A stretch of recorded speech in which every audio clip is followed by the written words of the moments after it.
Oh man, I'm in this Discord server for it's a bunch of local guys that it's mostly 40K, but I got in there because I started hanging out with a couple of them, and Yeah.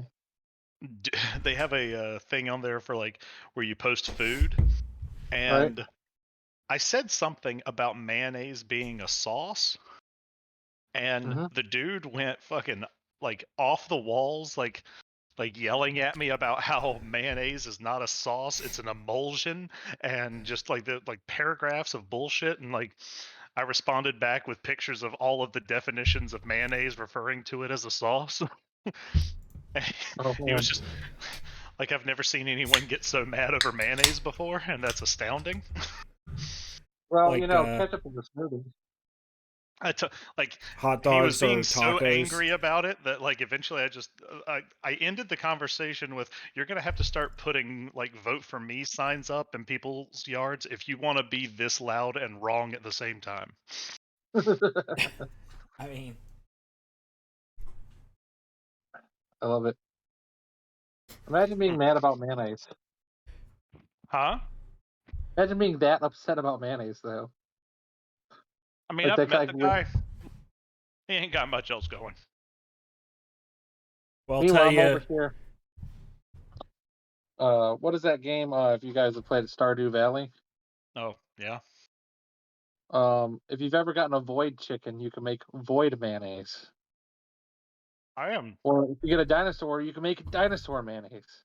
Or I'll be duck honest. There's mayonnaise. something about the word void mayonnaise that makes me uncomfortable. Yeah, the first time I saw it writing, I was just like, It's like I know that it's meaning like like space, like like the yeah, ethereal void, but like there's also the fact that it could be like, hey, this could be shit mayonnaise, and I don't like that. yeah. There's just something off-putting. Duck mayonnaise is also off-putting. Uh, Like, I'm sure you could make mayonnaise from duck eggs, but fucking why? yeah, I mean, yeah, there's a lot of things that make eggs that you could ostensibly make mayonnaise out of, but like, Wait a second. Could you make platypus mayonnaise? I mean, yeah, I assume it's the most expensive sauce on the planet. Well, you know what else Emotion. you can make mayonnaise out of is another episode of the Argel Talk podcast. Those are more Excellent. Miracle Whip, honestly. It definitely Miracle Whip, like that uncomfortable mix of salty and sweet that is Much very like Gray. divisive. Yes, much like most of us, honestly. I mean, true. We can have a commercial. Pardon me, sir. Do you have any mayonnaise? No, but I do have Argel Talk podcast. I don't like that. I Oh, don't give like me that at all. shit over. I'm gonna spread it on my ham sandwich. No, it's slather. You have to use the verb slather. Slather. Slather. Like that scene from Undercover Brother where he's got the hot sauce in the watch. Try to eat the mayonnaise sandwich. Oh boy. Slather by CK1. Fuck's sake. Yeah, I think I want to start over. Just like hard eject. Or Just like like the podcast. hard reset. Just Well, everybody we've restart gone their 5 computer. minutes into this, and I can say without a doubt that this is the worst cold open we've had. Yeah, and I kind of want to die. I mean, But generally you know same. what you like? The Argel Talk podcast. You know what else makes you want to die is another episode of the Argel Talk podcast. With our fucking psychedelic assault on your eyeballs as our fucking thumbnails. You're welcome. I just figured that was a picture of void mayonnaise. I mean, you know what? That could be a thing. That could just be our thing now. See, I was picturing it as like the warp, but void mayonnaise works just as well. Is To the be warp perfectly made of frank void with you. mayonnaise? Do I have to pay extra points for that? Because I feel like I shouldn't. Isn't that just Phosphex bombs? Yeah. Void mayonnaise. That's warp missiles. I was about to Confirmed. say, I don't normally put them on my my Leviathans, but I'm going to put the Phosphex dischargers and paint them like they're Miracle Whip containers. Or deviled eggs. That's just going to be the inside joke from now on.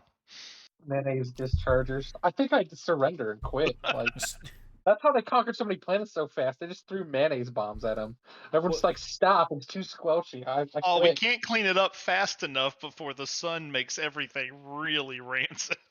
Emperor's Children special war gear, mayonnaise dischargers. Only they use them like that one guy had the pelvic revolver in From Dusk Till Dawn. Yes. Did you guys ever Oh see man, I that forgot episode about of that. Fear Factor? It was like the Christmas episode, and they made the guys like eat reindeer testicles and drink 100-year-old eggnog. That's what I imagine Void mayonnaise to look like, at least in consistency, if not color. To That the ain't right. to the reindeer testicles, because that's got to have. There's some additives in that mayonnaise. That reminds me of the Chappelle Show version of Fear Factor.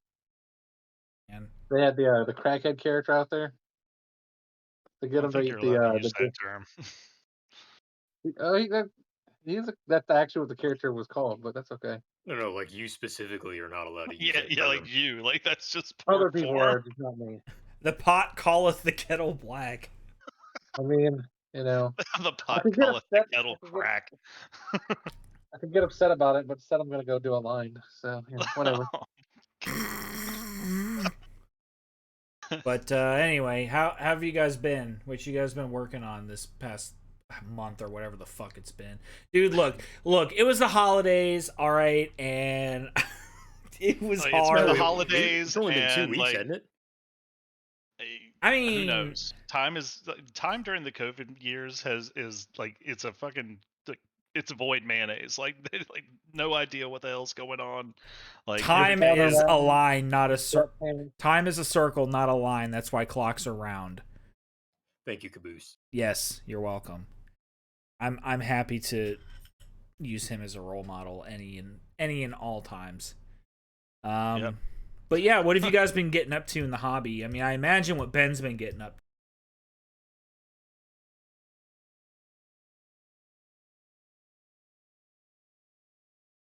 Yep. All right. Well, we have definitely talked the praises of the muster like enough. So, Jake, what do you think is your pick of the week? That's not the muster. Well, I mean, I would be happy to discuss my pick of the week, but I think we need to give Eric and Gray an opportunity to talk about their hobby Absolutely. We've progress. had hobby progress. Yeah, Oh Yeah, shit! we've been I'm working on things. sorry. You're right. yeah, and just like 10-second tidy, my hobby progress has been working on Blood Angels for muster. That's pretty much it. So there you go. Eric can flash a picture of that on screen right now or whatever, and then we can move on with our lives. How's the Scorpius? Scorpius is chilling in the case, ready to get blown up first turn, shiny model syndrome every game. So Splendid. As it should. The Scorpius is a dirty, dirty model. well, when it's next to a Macarius Omega and 2 Land Raiders, it might be a low target priority, but I guess we'll just have to fucking wait and see. So Eric, you wanted to go first? Go ahead, man. All right, yeah, I do have some significant progress in the last 2 weeks. I have finished my Night Lords entirely as of today. Last week I finished up the rest of my Ashurmentar, painted the Cerberus. Today I finished the last 3 bikes, and they are ready to go. I have approximately 3,000-ish points done. That includes the veterans that I painted first thing and will probably very rarely actually use, but I've got them. So that is what I'm taking to the muster, That and army I'm looks good. pretty stoked to have it all finished. I'm gonna start on the rest of the Titans I've got next, slowly working through that backlog. I got to play Eric's Night Lords last weekend, and that's a good looking army, man. I'm glad that it's all put together.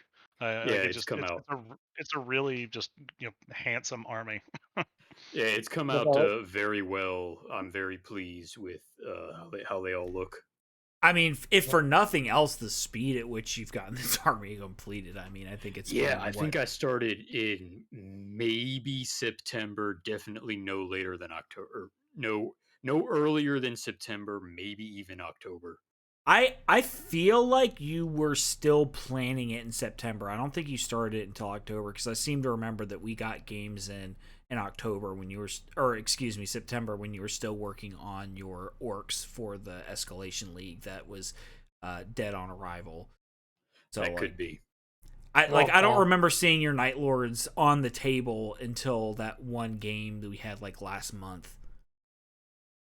So like, I Yeah, think the it was a one with pretty Matt, yeah. recent project. Yeah, I played 3 games with them. I think the doubles, one with Gray, and then one with Ben. Yeah, man. I definitely want a rematch.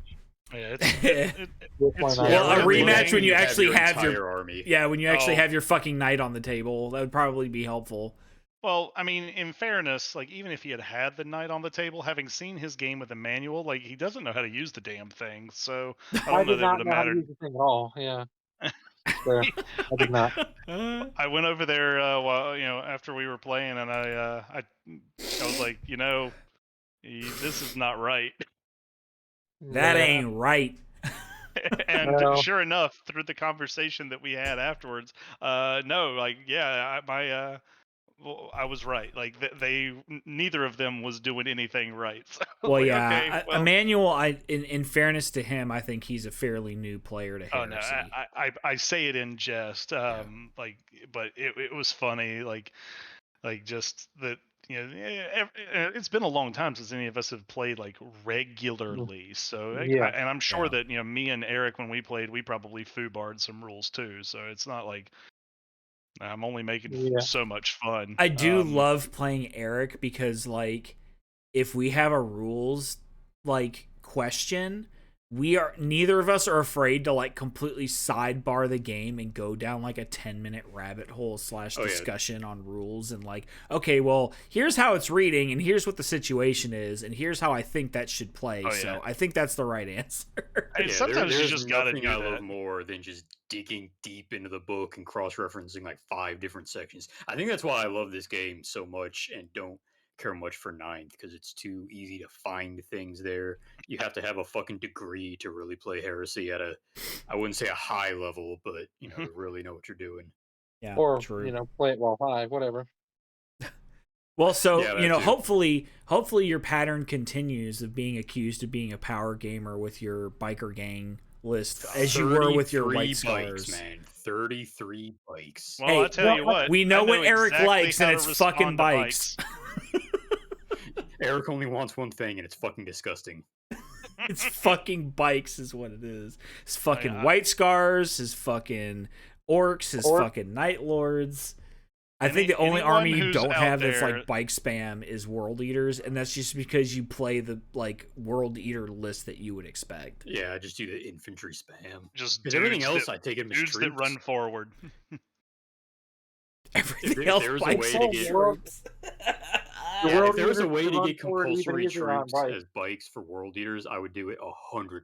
If I didn't know for a fact that you think there hated is. loyalists, like as a point of fact, I would half expect your next army to be some fucking kind of like Dark Angels Raven Wing. I've considered that briefly, but just digging through Dark Angels when they came out, like I think White Scars are just better in practically every way. I think Dark Angels are like the Swiss Lore Army knife included. army. Like they can just do everything, and if you collect Dark Angels, your collection will literally never end because you can do 1,000 different army builds. That is very true. Like That's true, but also even like Seeker's Arrow is the Raven Ring Rite of War, and you have to pay like 20 points or something to get hit and run, which is just a thing you get for having Shigorian Brotherhood. Right.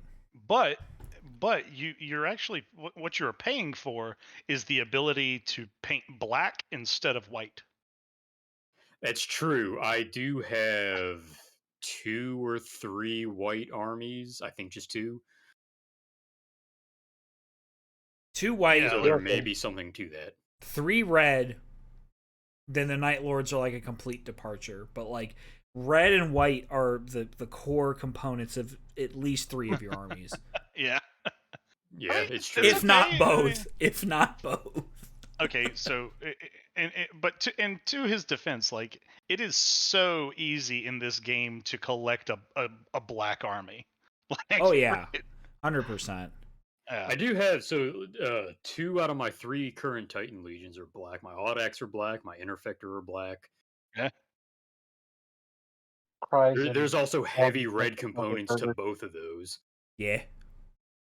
Mm. Don't you have a Suture Vora as well, or am I mistaken? No, I have Laniascara, which are also red okay. and blue. Fair. I mean, it's okay. Man knows what he likes. There's nothing wrong with that. Dude, I'm like Red is my favorite color. For like Titanicus, I'm thinking of like I kind of like the Astraman rules for whatever reason. Just like the repair spam, I think just really appeals to my playstyle. But I just can't Oh, get you behind. mean fucking broken? Yeah. I mean, I don't know about if you wanna broken. we can talk about broken Titanicus rules, and I'll tell you what, Astroman is not one of them. Yeah, like I for so long I've wanted to do Ignatum, but they're like I'm like almost compulsively compelled to do like the snowflake hipster pick, and so I just cannot get behind Yeah, doing it's Ignatum weird at to me how all. you keep getting to choose armies that literally hundreds of other people also play. Like, it's crazy to me. Yeah.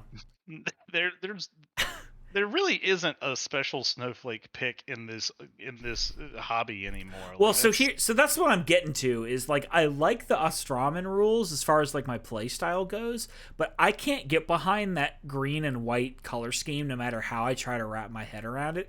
So Yeah. like I'm thinking of just painting my Titans however the fuck I want and then just playing them as whatever. So like I'm thinking like crazy shit, like full on like vaporwave 90s like wildberry pop tart fucking like blue purple pink fucking fire metallics like you're gonna end up looking like those like Payless like shoes designs, those white with the blue and purple squiggles on it. dude, if I can get the fucking like paper cup design like condensed down to like a Titan form, I will have considered that a great success.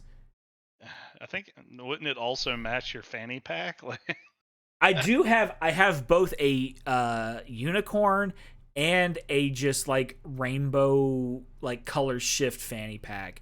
I am known for wearing fanny packs at events because they're useful, hella convenient, and it's a conversation piece when I just like can kind of hip thrust my big old sack of dice on the table. Because I mean, if I use my actual sack, I'd break the table, and nobody wants that. So I can kind of like pantomime with the fanny pack. I don't know. I can just scatter minis everywhere. Yeah, 3 people died at Nova 19. it's true, and I wasn't even that drunk at that Nova. Oh, poor Manny. Anyway, Gray, what have you been up to, buddy? So, I was always working on some commission stuff. Zinch Demons and Thousand Suns for commission, but on a personal project stuff. Is this still the Thousand Suns? Is this still that weird like turquoisey type scheme you're working on? You're still Blade, yeah. Yeah. Okay. Cool.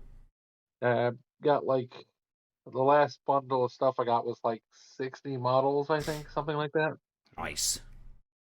So, lots of Zangers in there, so that's all the blending to make flesh look right. But still fun. I enjoy it. But for my own personal sort of fun and profit, I've been working on my Crimson Fists, and I put in the Discord a picture of the banner waver. What are they called? Ancients, I guess is what they're called nowadays. Oh yeah, I saw that, dude. That's some good shit. Lots of nice freehand on that. I like that. The banner waver. Banner waver. Make it sound like the Walmart greeter. So I say banner waver. Is because, it not? One. Welcome to war. But if you guys remember back in the day, like fifth and earlier, Gazgul had a little grot that followed around Yeah, Makari. Makari. He Makari, the still does. Bana Wave. Yeah. They brought Makari back. For a while, Makari was dead in lore, but they retconned the retcon and brought him back. Doesn't he That have sounds like a right. fucking like 2-up invulnerable save or some bullshit? Yeah. Yep. He wasn't Jesus in like Christ. 6th, 7th, and 8th, I think it was what he wasn't in, because the canon story was that Gazgul sat on him, and that was it. Rip. But now Rip. apparently he's back. Well, I mean, it But- might be like a what is it? like a Batman type thing, where just like the next grot in line takes up the mantle of Makari, like the Right. Dread Pirate Roberts. Like, I mean, I'm into it. You Now I can want to make a headcanon Dread Pirate that. I'm Roberts fine with themed it. army. But yeah, no. So worked on that, and then in front of me right now, I'm painting a squad of 5, like the old, like lead pewter, Legion of the Damned. Oh, neat. nice. I got a bunch of those I'm somewhere. playing. Yeah, I I'm wish playing that they around were with more using- useful. Yeah, they actually, sadly enough, in 40K, they don't exist at all in 40K anymore. No, are they legends now? No, they're not even legends. They've been removed, deleted What? That's entirely. bullshit because those are some of the coolest models that exist. What's that dude that Yeah, does the Legio Damnatorum conversions? Like, I forget his name on Instagram. Yeah, I know but, who you're like, talking about. Yeah, Yeah, up on like Instagram. Yeah, we'll probably flash a picture of his Instagram page at this point just to make more work for Eric.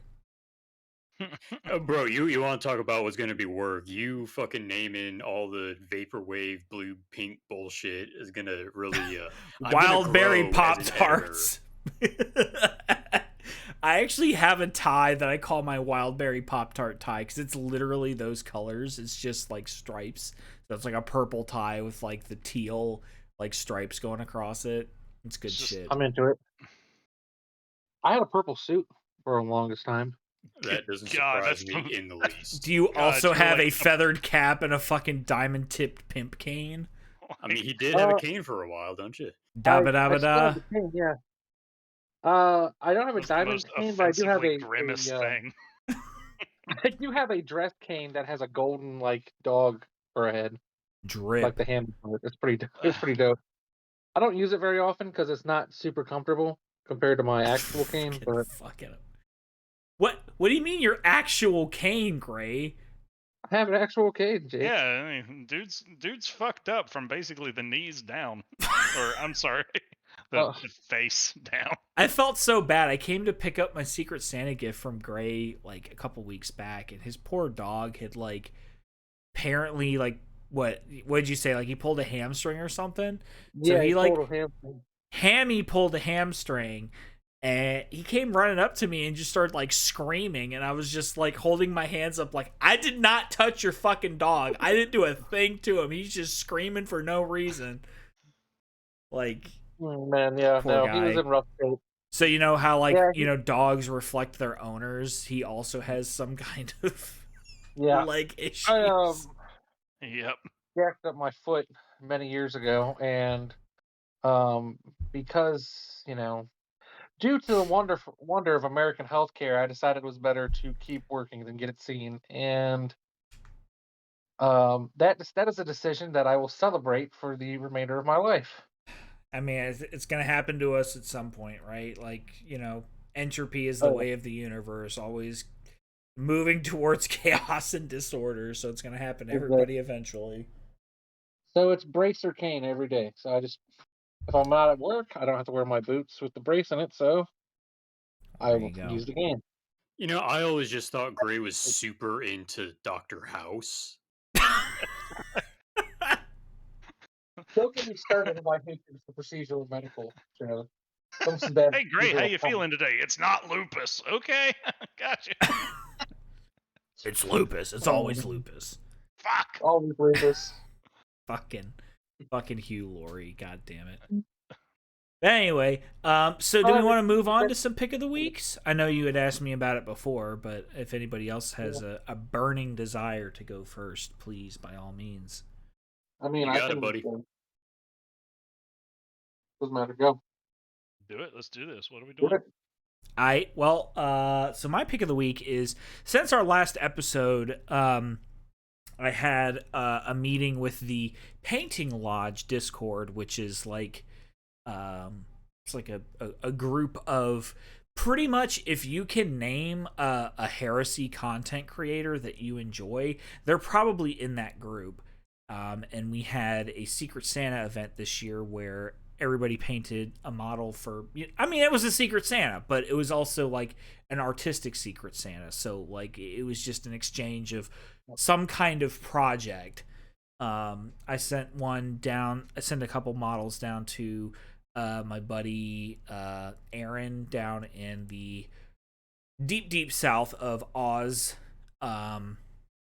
And just like we had our basically show and tell of what everybody did, and like the level of display quality stuff that was in this group is like mind-boggling. Like it's nuts the level of art that these people are capable of. So like that's going to be my shout out for the week, is just go check out I think we have actually started a hashtag Painting Lodge tag on Instagram. Just search that and you'll just be blown away by the level of art. I mean, we've got like, I don't know, like fantastic level art going on here. Personally, I received a model from Chris of Dorn's Arrow. I got a Nero Vipus model as represented on Istvan 3, where his Sons of Horus colors have been chipped away to show the Luna Wolf scheme underneath. Painted like my scheme originally, with like the lilac and purple shadows and everything. And you should have used black instead of the purple. You probably would have won an award. It's true. He probably would have won a painting award for that. But like Chris just fucking nailed it. Just knocked it out of the park. Not only that, he also sent me some actual Dutch chocolates and licorice, as well as a custom Luna Wolves dice bag with some custom Luna Wolves dice in it. So like, that's pretty sweet. You fucking knocked it out of the park, man. I'm like floored.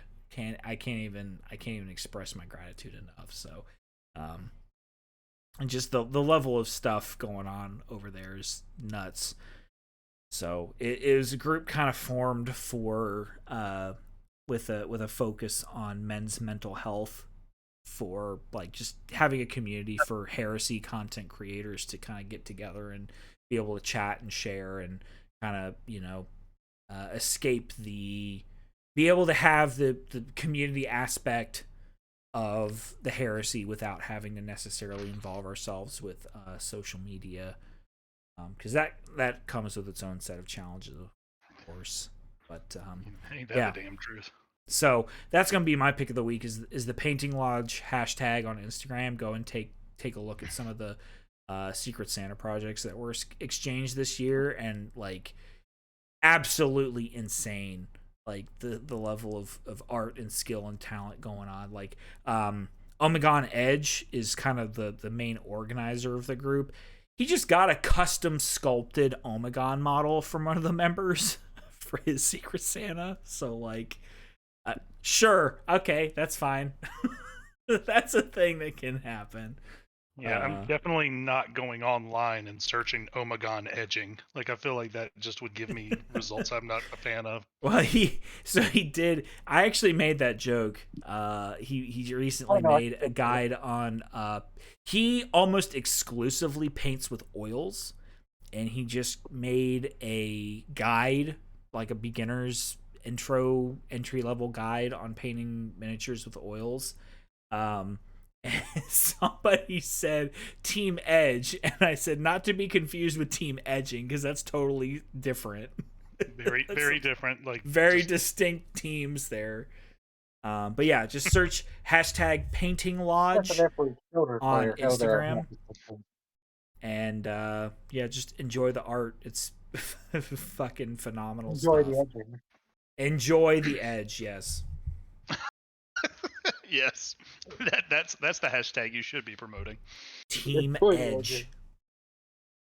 All right, YouTube's Eric, gonna wonder why they got so popular all of a sudden.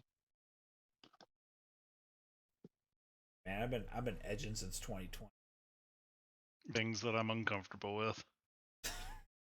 Anyway, Anywho, Eric, do you have any picks of the week? yeah. So, because I'm fucking garbage and trolling Reddit again and seen some actually real neat stuff. This fella by the username of Stay7057tree made a miniature Lord of Skulls. It's like the top of his model comes up to like the top of the treads on the actual size Lord of Skulls.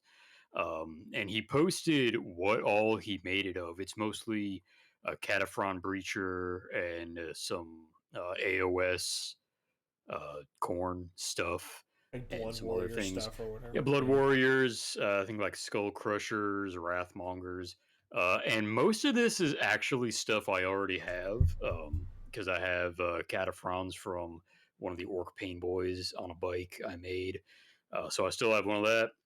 I have plenty of like Skull Crusher heads and bits. So this, I might make one of these for myself Do pretty it. soon here. I might do that like before I start my Titans, just or at least see what I have to build towards because it looks super cool. I don't think I would do anything with it. Maybe as like a, if corrupted knights are ever a thing in Titanicus, which I think they've hinted at, maybe I'd use it as one of those. But just regardless, it's super cool. It's a real neat conversion and blood for the blood god.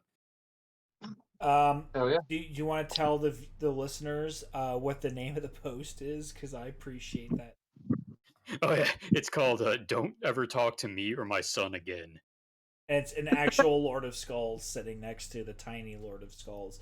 And some of the comments say, pretty cool. Looks a bit big for Titanicus, though, but cool nonetheless. Have any plans for this? The response from the OP is exactly 0 plans. I don't even play Titanicus. I literally one day just went, I desire to build a tiny Lord of Skulls. Which I mean, yeah, same, including the "Don't Play Titanicus" mostly. But that's a fucking line, you know it. I mean, I'm not as into it. much And as I I'd don't play like to Titanic. anyway. I mean, it's not like you're driving 3 hours to go to somebody's house to play it or anything. Yeah, it's not like or going to events that are a couple hours. Or, using the mystery rag in the gas station on your way to play Titanic. Yeah, nothing like that. Nothing like that. Ever. Always choose the mystery rag next. Not to rehash a 10-time fucking conversation. Oh, god damn it, Gray. What's your fucking pick of the week? Jesus. All right, so I belong to a group on Facebook. Do you guys remember Franco in the area? Did a lot of stuff with Coastal Wargaming Charlie? back in the day. Yeah, he sent me an invite to it back in the day, and I got into it. It's called Titan Owners Club. I Yep. don't own a Titan, but I appreciate Titans. He was one of Um, the mods there for a while. Yeah, he was because he had like 2 or 3 Titans at one point. Mm-hmm. It was pretty. But so one of the guys in the group, this dude Rob Walters, did a conversion on his Warlord Titan. And he built a Corvus Assault Pod, which was a thing for Warlord Titans back when Epic was still around. And it's basically like a Connex box full of Terminators. Yeah, it's a And it's got like Munitorum a fucking belt lance box on with top. a bunch of extra shit on it. With like an assault melta array and a drawbridge Yeah. full of Terminators. It's good stuff. Yeah. So I'm into any combination of Titans, trucking, and fucking because the Terminators will fuck the other Titan. So this checks all the boxes here. You know. Fucking Ariok Power Claw. Here's a fucking box full of Terminators. Get fucked. It's very Exactly. it's very like SDF1 Macross. Just punch it with the hand full of smaller robots. That's right. Like the So start, the intro, and like Toy Story 2, where Buzz Lightyear's fighting all the little robots that have the robots come out of their shoulders, and then those little robots have little robots come out of their shoulders. Also, it's kind of like that. yep. Yeah, it's a Russian nesting fisting. Russian Right. nesting fisticuffs. A fistful of chain fists. you will.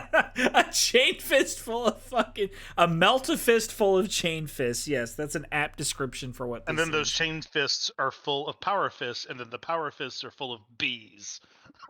And those Oh god, those not the bees again. sharks have laser chainsaws on their heads, with also small sharks with laser chain swords on their heads. Yes. Just like a gun that shoots guns, right? Yeah, or a gun Also, that shoots knives that has guns on it.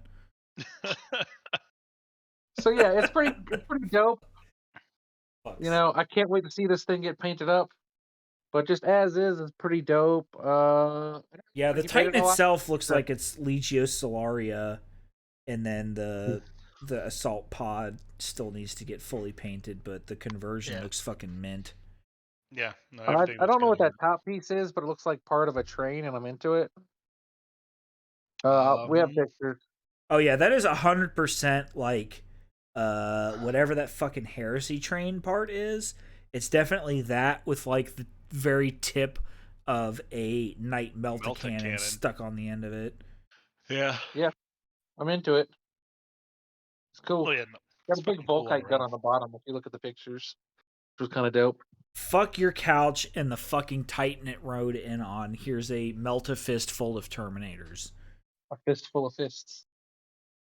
It's basically they decided to make a oh gosh, what is that thing called?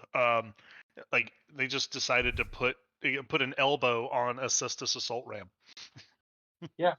Basically, I mean, yeah, it's kind of what it is, to be fair. it's great. Good I'm stuff. into it. And I mean, for what it's worth, the resin work on the base of that warlord is not bad either. It's Oh, got yeah. lots of Pretty good. it's like stepping off of like a rocky cliff into like a seascape type thing. It's got like resin and water effects of ripples coming out from the foot, so that's really well done, notwithstanding anything else. A whole thing's well done. Yeah, it's pretty great. It trucks, it fucks, it does everything you need. It's beautiful. It can't tie its shoes, but it can fuck your bitch. That's right. And drop off the Terminators, pick up a load of dry goods, take them to Walmart. It does everything, man. All right, Ben. Last but certainly not least, what is your pick of the week, sir? I'm actually surprised that no one has commented on this yet. I'm actually gonna go with an official release this week. Oh snap! I'm ready. Yeah. Let's see. When was it? On Ready to get on salty. Monday, Warhammer Community dropped a new exemplary battle PDF for the Battle of Perditus Umbral 51.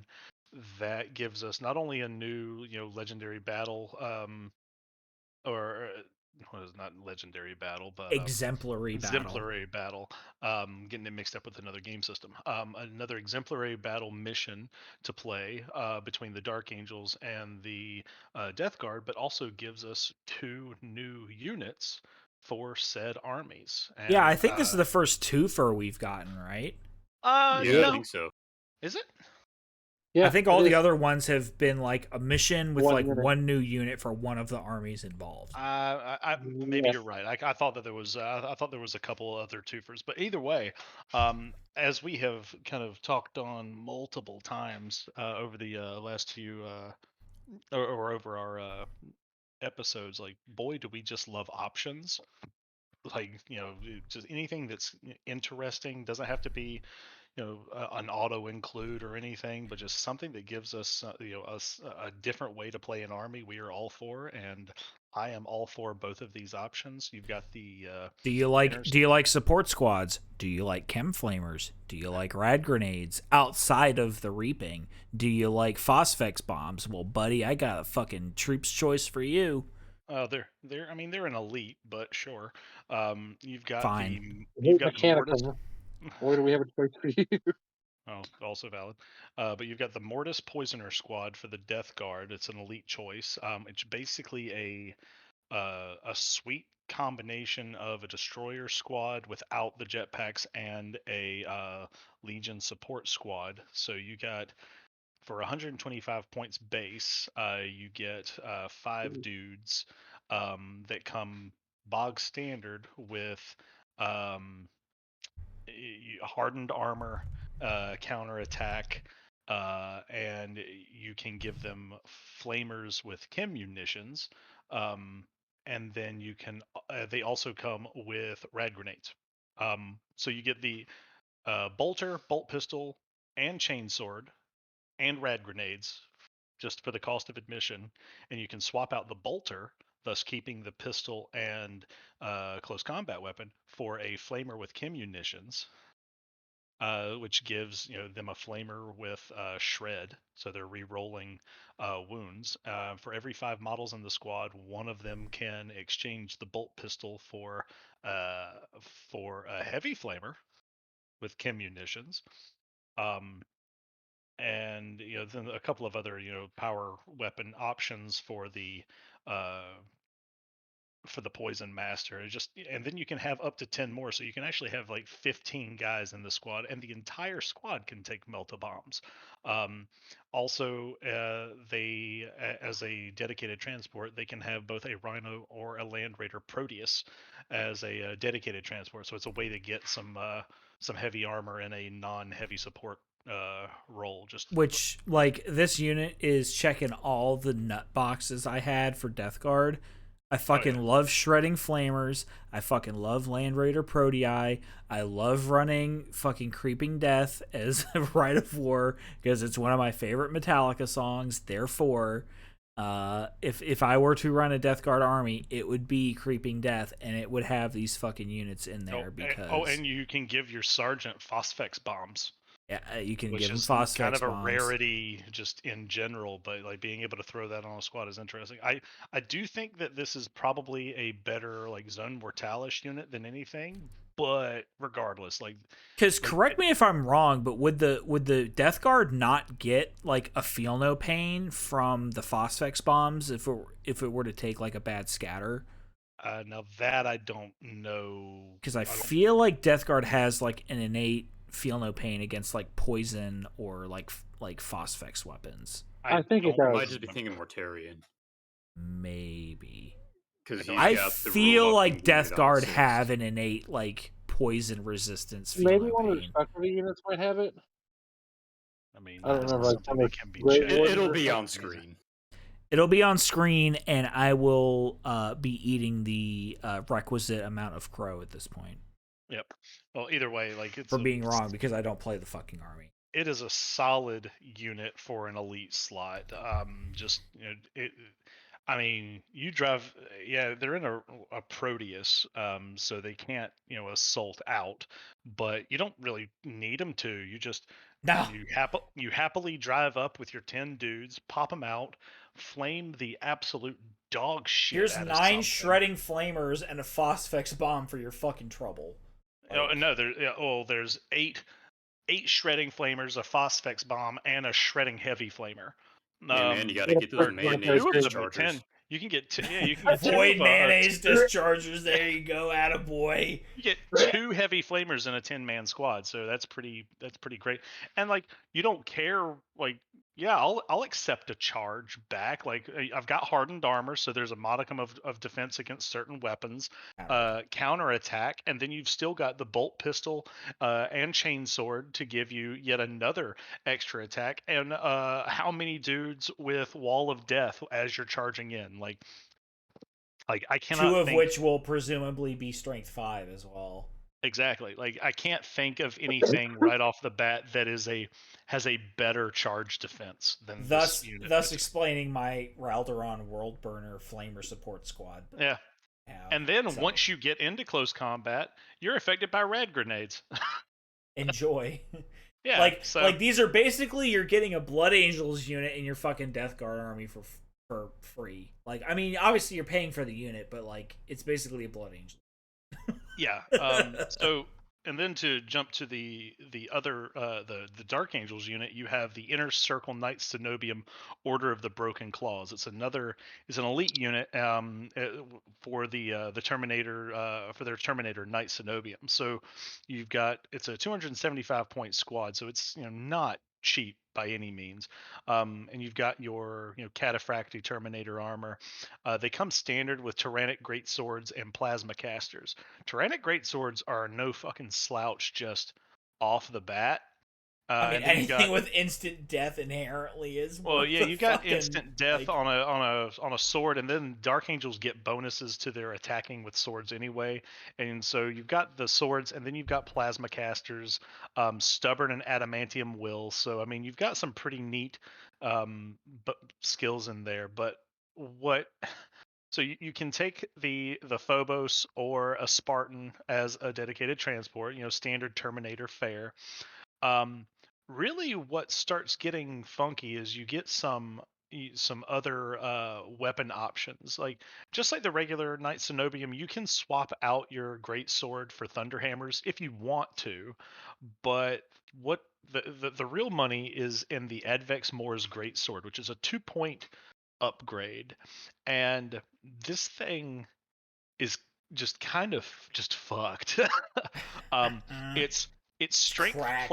+3, AP 3, melee two-handed, rending with murderous strike. So on wound rolls of 6, they're instant death. So you are striking at strength 7, AP 3, rending, murderous strike. So if you're Right. So hitting when on you proc that rending and murderous strike at the same time, it's AP2 instant death. So enjoy that. yeah, so like these guys, like this unit is specifically built to I I guess I'll go into the special rules first. So you get the Order Exemplar's Order of the Broken Claw special rule, which For states that when no an points, I believe. yeah, no, that's just one of their baseline rules. Um, so when the Inner Circle Knight Cenobium Order of the Broken Claws unit is selected as part of a Legionis Astartes army, they gain the special rule for no additional points cost.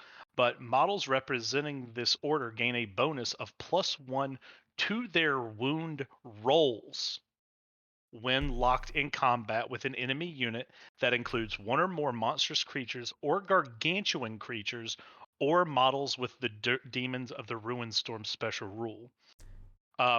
Also, um, they get the bonus of when resolving the effects of penetrating hits as a result of close combat attacks, models representing the order add 1 to the results of the vehicle damage table charts. So those great swords are striking at strength 7 with rending.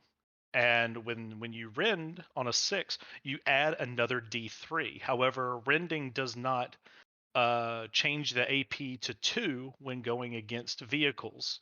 So you get But that these guys, added. you would basically Yeah, get that basically, +1. like So it's it's basically adding a line D3 in. +1 armor pen So yeah, on strength basically, 7.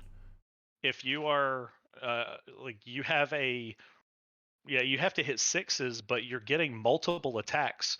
Like they're hitting at initiative, which is really important against things like dreadnoughts.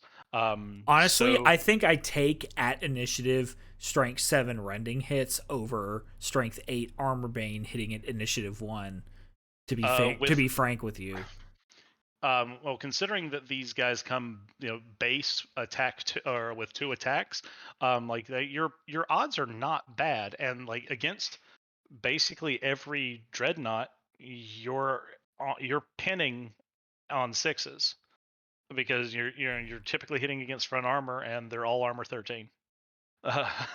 Uh, so like these things, like they just do a lot of work, and against Legio Cybernetica armies or Demons of the Ruin Storm, like you are, they will do work. Like just being able to yeah, these guys are instant. definitely a giant middle finger to like Yep. bots or demons. Or Like, demons, yeah, just get fucked. Get yeah. I fucked. mean, I don't you're care a fucking shit about your toughness 5. Get the fuck out of here. yeah. So elite, anything elite unit or monstrous creatures, they're doing work against, and you can actually give the sergeant a paragon blade as well, and it's not very common to be able to give non-special characters paragon blades. Now one of the but the big downside is that they're all 1 wound models too. So, um, but still, that's just a very as a choppy unit. You're going to be paying for them, but and they also get the other Knight Cenobium rule, which states that regardless to the fact that they're in Cataphracti, they can fire Overwatch. Yep. Yep. So I just won't continue going over, and I haven't. I've read over the mission, and it's pretty interesting too. But just overall, like these continued additions that are being brought out by the Warhammer community, like for the exemplary battles, like just giving everyone a little bit of something, like, and Can't wait all of till the we get ones into that the we talked tournament. about a couple of them on the show, like they're all neat, like they've all got a place. They're none of them are like so stand out that like, yep, that is definitely the new meta of this army, like that's going to be the focus, but like they've all been good. And Yeah, like man. I think that says something for like how they're continuing the growth of the game. Like, yeah, it's maybe a little slower than some of us want, and especially when we'd like to see some real news about like a potential edition change or something. But like, this is all really positive. So here's my thoughts briefly on the knights. So they're basically the Knights Cenobium, but with their own special rule about monstrous creatures that's locked in rather than taking one of the other orders, which Mm-hmm. is which is fine. Um, the thing that I find interesting, I guess, is that as far as the orders exemplar rule goes, and like their scions of the Hecatonistica in general, they all either cost the same amount of points or they're just something that you choose. So there's nothing that says you have to make them uh, in list making. So you can kind of show up and then decide, oh, this Hecatonistica is going to be this, or this Order Exemplar is going to be this. But this one is one that you have to have locked in order to you Oh got yeah. you're either taking that risk or you're basically list tailoring. And not to say that being able to choose everything beforehand isn't list tailoring, because you can literally tailor what your list right then and there. I just find that interesting because that's something that I personally am not a huge fan of. Like, if I know, like, everything that I take, my lists are going to be my lists, and I Yeah. try and just make them all comers. But like, if I know that Matt plays demons, I'm gonna bring my super fuck kill 6 billion demons units just for that. I don't know. That makes me feel a little weird, but at the Oh same yeah. time, it's also a good gamble to take. Like, if you're going to an event, because maybe there'll be some Mechanicum, maybe there'll be Well, some demons, maybe there won't be. At there's any other event this unit besides is the not so muster, I feel like specialized. you can expect there to be some kind of Mechanicum player. Yeah. Or someone that's going to bring some monstrous bring in a Cortex controller or something like this That's unit. While crazy. it Yeah. does have the bonuses, like I am perfectly content sending that unit up against most other Terminator squads.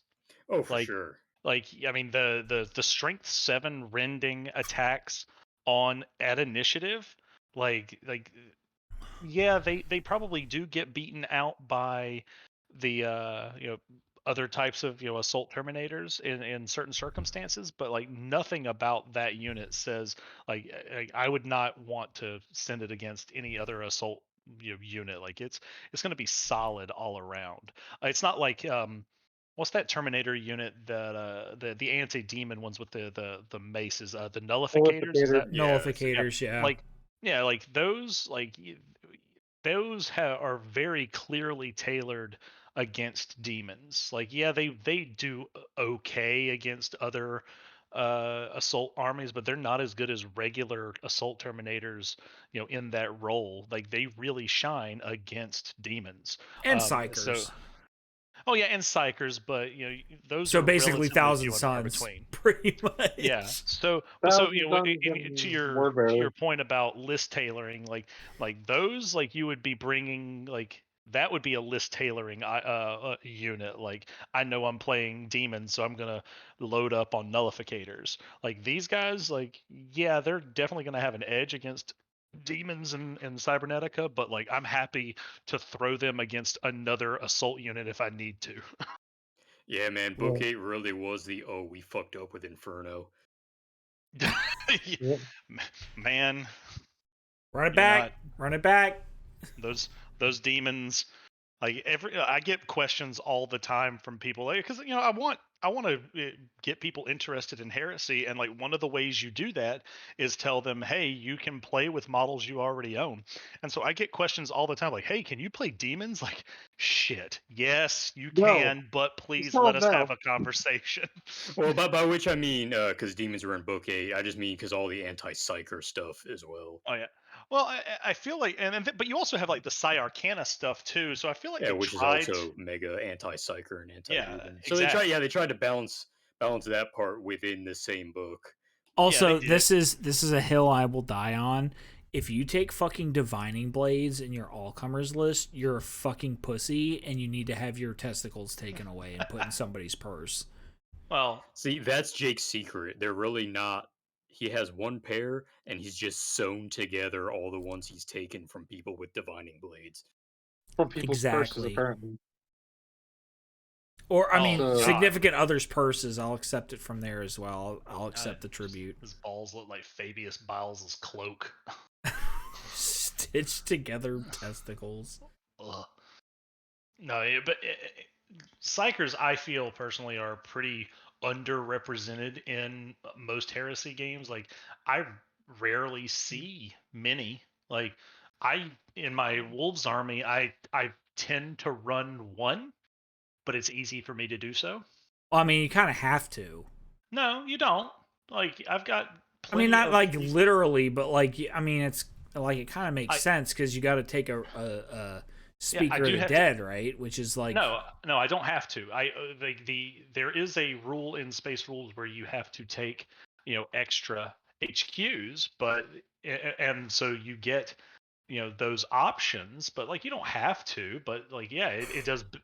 It's an easy include. Like, I throw that in, to my Terminator unit where I have room in the Spartan most of the time, and it provides some added functionality. But right? Like I've built a list a bunch of times with a librarian in like an assault squad or like a command squad or something. And like, I don't know that there's any scenarios that I wouldn't just rather have a chaplain. I could think of you know what? That should be an episode, librarian use. But Bet. Yeah, I'm You gonna know, make a I Storm mean- Seer eventually. to me, I We think made one for like Chris. You might as librarian, well tell him how to use it. like outside of like Thousand Suns, really good spot for librarians is salamanders when you run that Rite of War. You get that special. I'm telling you, that's the best. I was telling some of my D&D buddies about that the other day. It's like that's the best psychic power you'll never see. I was See, about to say, fucking like lava laser beam. it's cool. It just like it. I can think of like the usefulness of the other Rite of War is just overall so much better that like it's hard to want to run an army for that one trick pony. Yeah, plus the fact it's 3 warp charges. Yeah.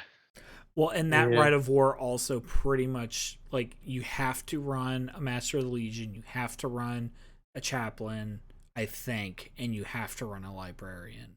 Yeah, But- it's Awakening Fire, by the way, for those who Yeah. That's aren't it, familiar. I believe you cause fear though. You do Uh, army-wide fear on salamanders is pretty lit.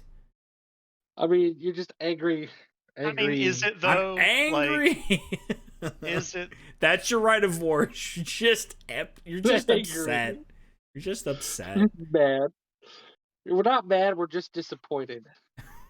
Just disappointed with your Fear is just like Eric and I, when we were playing, like he would remember, like, oh yeah, fear checks here and here. Like, okay, glad to do it for you, buddy. Well, like it's the one of those game things- I played with them, with him and Matt, who was running demons at the time. I had Raldoron in my list who can pick his warlord trait, and I'm like, yeah, I'm just gonna take the fearless one. Like, I mean, No. yeah, it's like Night Lords and Demons. Yeah, I'm gonna go ahead and take Fearless. When I played against his Night Lords, I ran the Warlord trait where I cause fear, which was kind of fun. Yeah, We I could don't think either of us ended up failing any fear checks that game, but it was still cool. I mean, Fear's as a Eric great and I have rule when talked, it works. yeah, like Eric and I have talked about this. Like, fear's nothing until it isn't. Yes, Well, yeah, it's definitely. just it so very rarely is.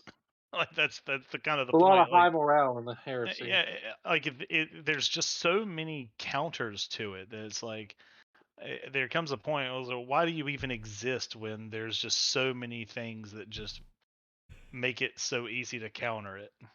Like I think it's it a would good be rule that's overcosted, is what I it think. would be a In little most different if there were ways to modify it. like make it Yeah, better. like 8th and 9th edition Night Lords, like they do a bunch of like leadership fuckery where you can like modify leadership to be like 9 -3 or 4. So it's like, yeah, you're losing dudes no matter what. So just be ready for that.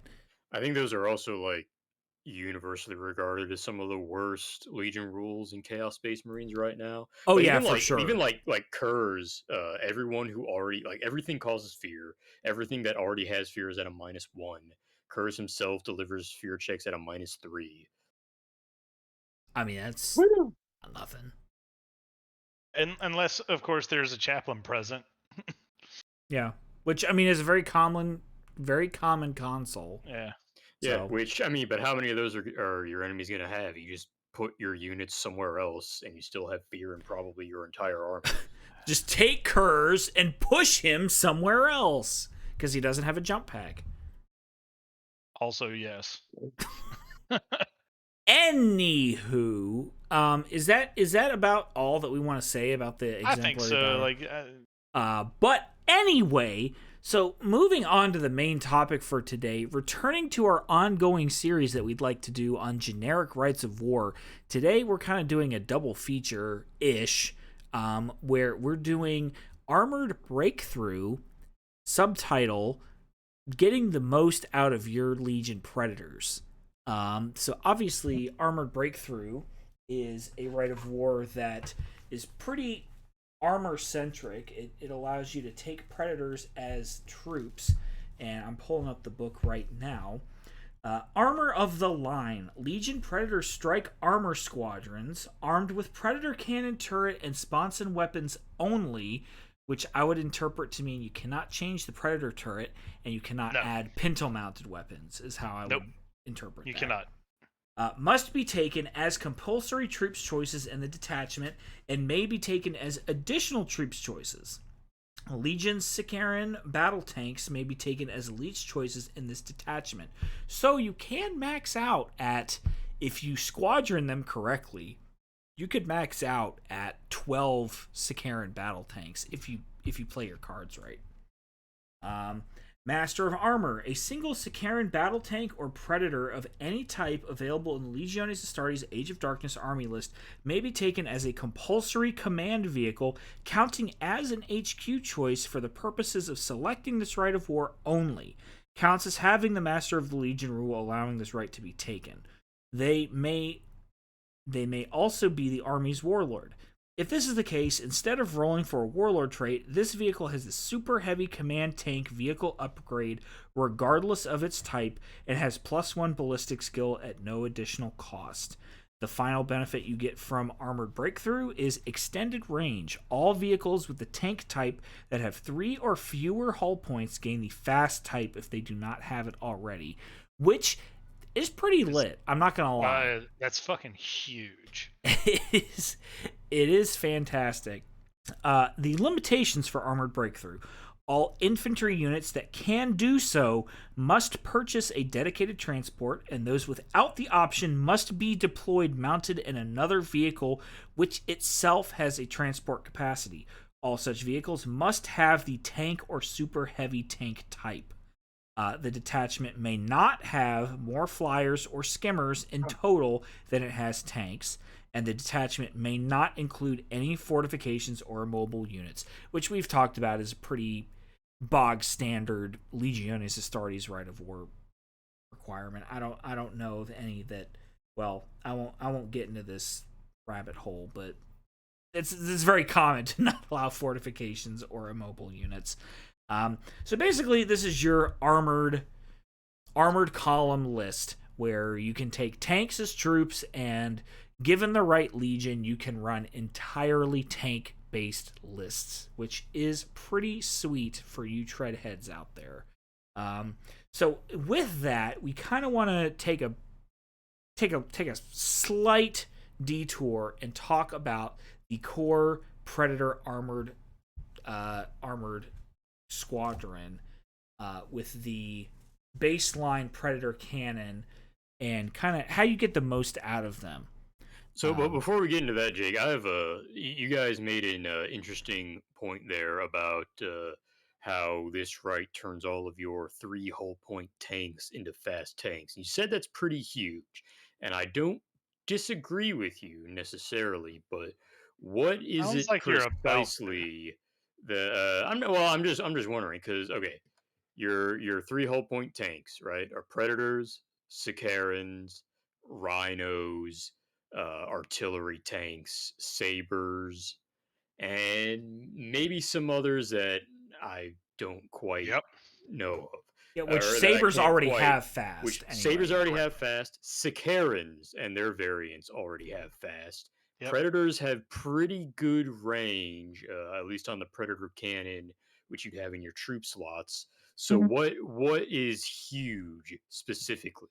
Um, Rhinos with multi meltas, and specifically for Blood Angels, assault cannons. I'm also thinking about it. maneuverability, staying away from things that can engage you. Being able to move 12 inches and still shoot most, if not all, of your main armaments is pretty big. Your artillery pieces that you were talking about, being able to move 6 inches but still fire an ordnance weapon. Yeah. Which Yeah. you probably are not going to want to take a Scorpius in this Rite of War, just because the maneuverability doesn't really help you much. Because you want to Until remain something stationary. starts getting close to you. Sure, I mean, all else being equal, you want to remain stationary so you get that rocket barrage, the D3+1 shots. But so I guess that specific weapon is probably worth like asking a question on, because when it says when you are fast, you can move 6 inches and fire your weapons as though you were Well, stationary. you can move 12. Maybe. You can at least move 12 and fire more things at full ballistic skill. Yes, but I think it's 6 inches you fire as though you are stationary. Yes. At 6 inches, you fire as though you were stationary. Yes. Yes. So there you go. yeah, so fast vehicles that moved at combat speed, which is 6 inches in the preceding movement phase, can fire all their weapons just like other weapon types that have, yeah, just like they have All right. remained So I stationary. mean, Medusas. So fair. I think that's warranting a conversation on the Scorpius itself, Yeah, because the but actual regardless. wording of Rocket Barrage is in a turn in which the vehicle has not moved. Yeah, then that's pretty cut and dry. But just the biggest thing is just being able to maneuver and stay away from things. Like, yeah, the fact that you can fire across the board, unimpeded is one thing. But when you've got bikers or troops coming in from in transports or drop Assault pods, squads with melta yeah, bombs. or or jetpacks or whatever, being able to put some space between you and them, adding any an inch or two even to a particular potential charge, like all of that is major. And like being able to do that without having to choose between that level of defensibility or offensive output, like that's pretty massive. Oh well, Especially another when thing that's you going to be guys. the majority of your army in an armored breakthrough list. Yeah, So another and that thing is that I one of the reasons why all the tanks that I actually own are indeed fast tanks, because fast is good. Yeah, it is. I'm never going to disagree with that. And most armies don't have access to that in mass.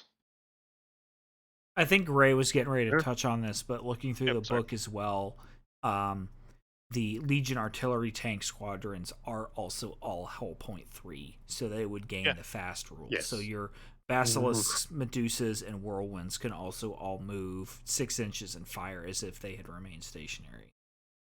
And your Which is- vindicators. Yeah. Oh yeah, and like that. Vindicators, yeah, I forgot about those. Mhm.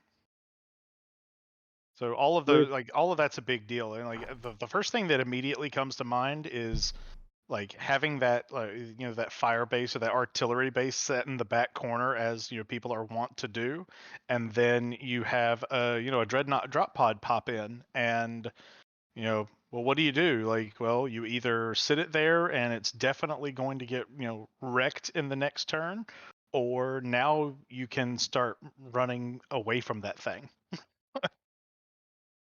You know. Yeah, I was thinking Medusas that you're running around the field because they're only a It's 36-inch gun. obnoxious as shit.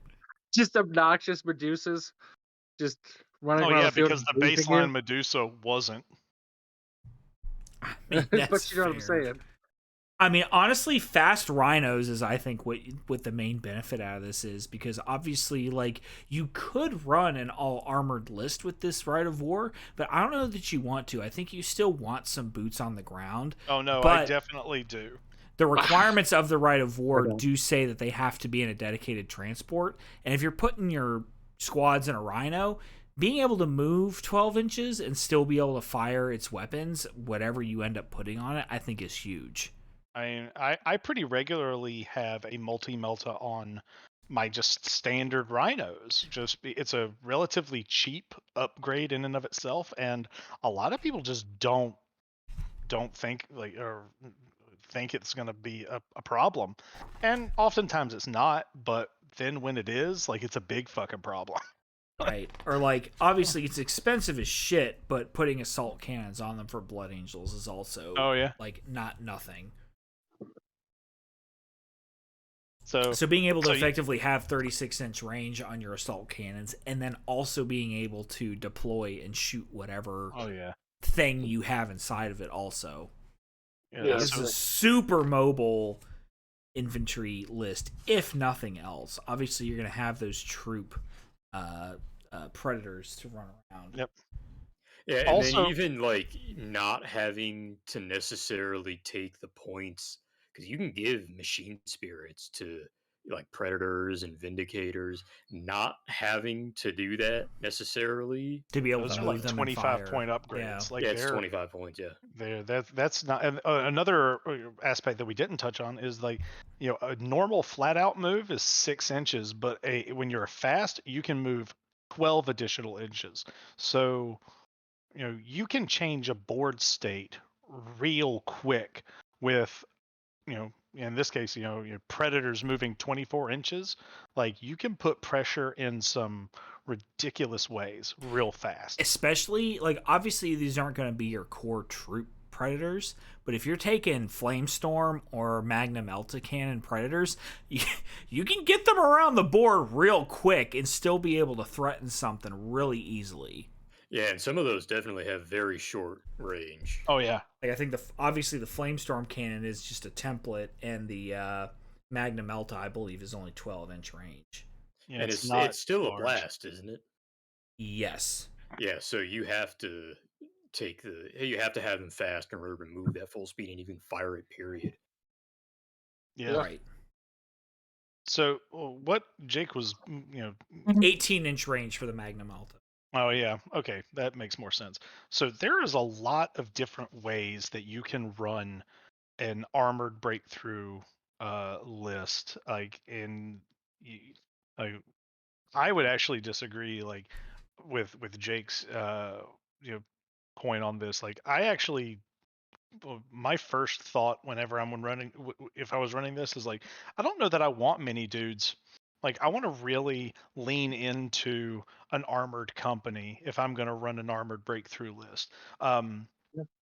So, like, I think it would be interesting. I'm really interested to hear, like, the different takes of lists that we've each got going on here. Yeah, I think Ben, you mentioned you had two, so why don't you I do. lead us off with one, and we'll kind of circle through, and we'll get back Sure. to you.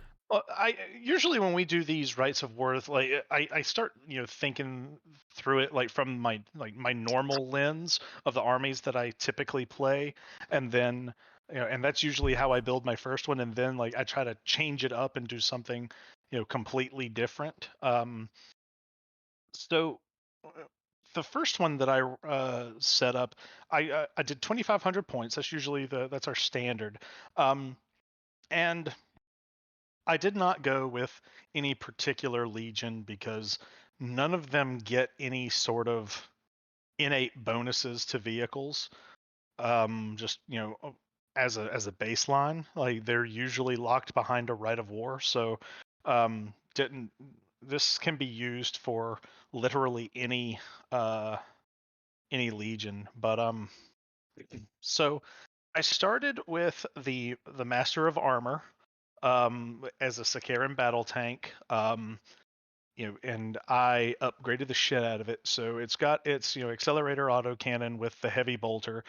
I left it with heavy bolter sponsons, just to keep points down a little bit. And then I gave it the auxiliary drive and armored ceramite. Um, and because it's my warlord, it will have it'll get the +1 ballistic skill. So it's hitting everything on twos with its accelerator autocannon, and it has the super heavy command vehicle, which doesn't really matter in this list because there are no boots on the ground. For my troops, Just real quick for the listeners, what does Super Heavy Command Vehicle do? So super heavy command vehicle, usually it is an upgrade specifically for super heavies, but this Rite of War gives your HQ, if you take a Master of Armor, access to it. But basically, it gives you a 24-inch bubble all around that vehicle where infantry can re-roll failed morale checks. Yeah, so you get like you said 24-inch, right? Yeah, Like it's a 24-inch bubble, so if it's sitting in the middle of the table, you've got a 48-inch area that you can reroll all failed morale checks, which I mean, saving money on a Vexilla is not nothing. Like, I mean, No. that's a power weapon you can put on your sergeant or artificer armor instead. Yep. It's a solid upgrade if you are going to be running infantry in the list. I mean, but running running an extra Sakaran is nothing to slouch at. I mean, the weapons on that, having the accelerator autocannon is no slouch. It's 48 inches, strength 7. Like, yeah, it's only AP 4, but it's 6 shots, and because you get the +1 ballistic skill, you're hitting on twos. And they're rending with rapid tracking, which I believe means that you cannot take jinx saves against it. So that having run accelerator autocannons before, numerous times, like any like speeders and like bikes, like having been on the wrecked. receiving end of a accelerator autocannon running javelins, it's fucking rude as shit. It is. So I mean, Sakaran's just they're a good tank just in general. But okay, so anyways, Also probably one of the best looking ones in the range, but I mean we won't get I would agree with that. So for my troops, I am running 6 identical predators, each with the predator cannon because you can't change it. Heavy bolter sponsons, each with a dozer blade and extra armor, and I am running 6 individual squads of 1. Because if you squadron them and they start taking, dedicated anti, vehicle fire, if you take multiple penetrating hits or or enough damage, like it will spill over into a squadron. So when the first one dies, it can spill over into the second one. So if you have the space, it's better to run multiple, minimum units instead of squadroning them. There's usually not much of a reason to. However, in this particular case, when you do take 3 in a squadron, you are able to buy an upgrade for the unit, which I believe increases the ballistic skill of one of them. I can't remember off the top of my head. Yeah, so what that does, the squadron command tank, I've got them in my list. If everything in the squadron shoots at the same target, you get Tank Hunter and Monster Hunter. Yeah, that's it, which is not insignificant at all. I tend to think that the having the defensive capability of having the split units is just worth more to me. But I think that would be, and the fact that these are only the Predator cannons and not like anti-tank weapons or something, like, because the Predator cannon is not bad, but it's only strength 7, so it's really not a heavy armor. It's not, you're not using it against heavy armor. It's a mid to light range armor killer, and the You way just that get a I've got piss these. load of shots with it. Well, yeah, that's what I'm building these out for. I mean, with 6 of these, each one of them is firing 2 heavy bolter sponsons, which are 3 shots, and then the Predator cannon, which is 4.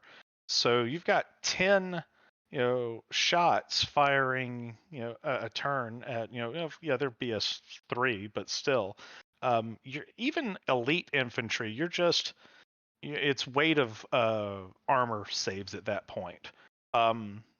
So, and of course, and then I gave them the dozer blade and the extra armor just to give them that modicum of protection and to make sure that their maneuverability is not likely to be hampered with difficult terrain.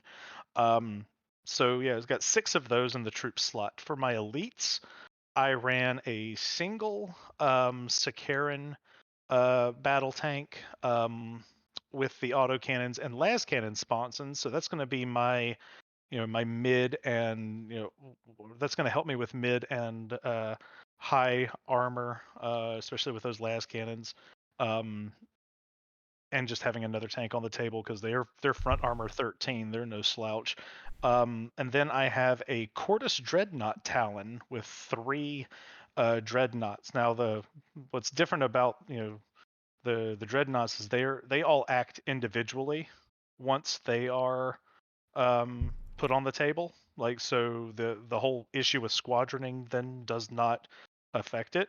And I gave each one of them 2 dreadnought close combat weapons, each with heavy flamers. So they're my interference guys. Like, they're relatively cheap on each, and I mean, they're still a dreadnought with 2 dreadnought close combat weapons. And Did you say regular contemptors or Cordis contemptors? these are Corduses. Okay, nice. While they are a little bit easier to shoot up, I have just in general had really good luck with the contemptors, or the contemptor Corduses, and especially in close combat. Like, they are really, they put in work most of the time. They can deal with certainly most infantry squads and even some elite infantry squads. And at least, like, even an elite infantry squad like has to question whether or not they want to charge or get charged by a dreadnought.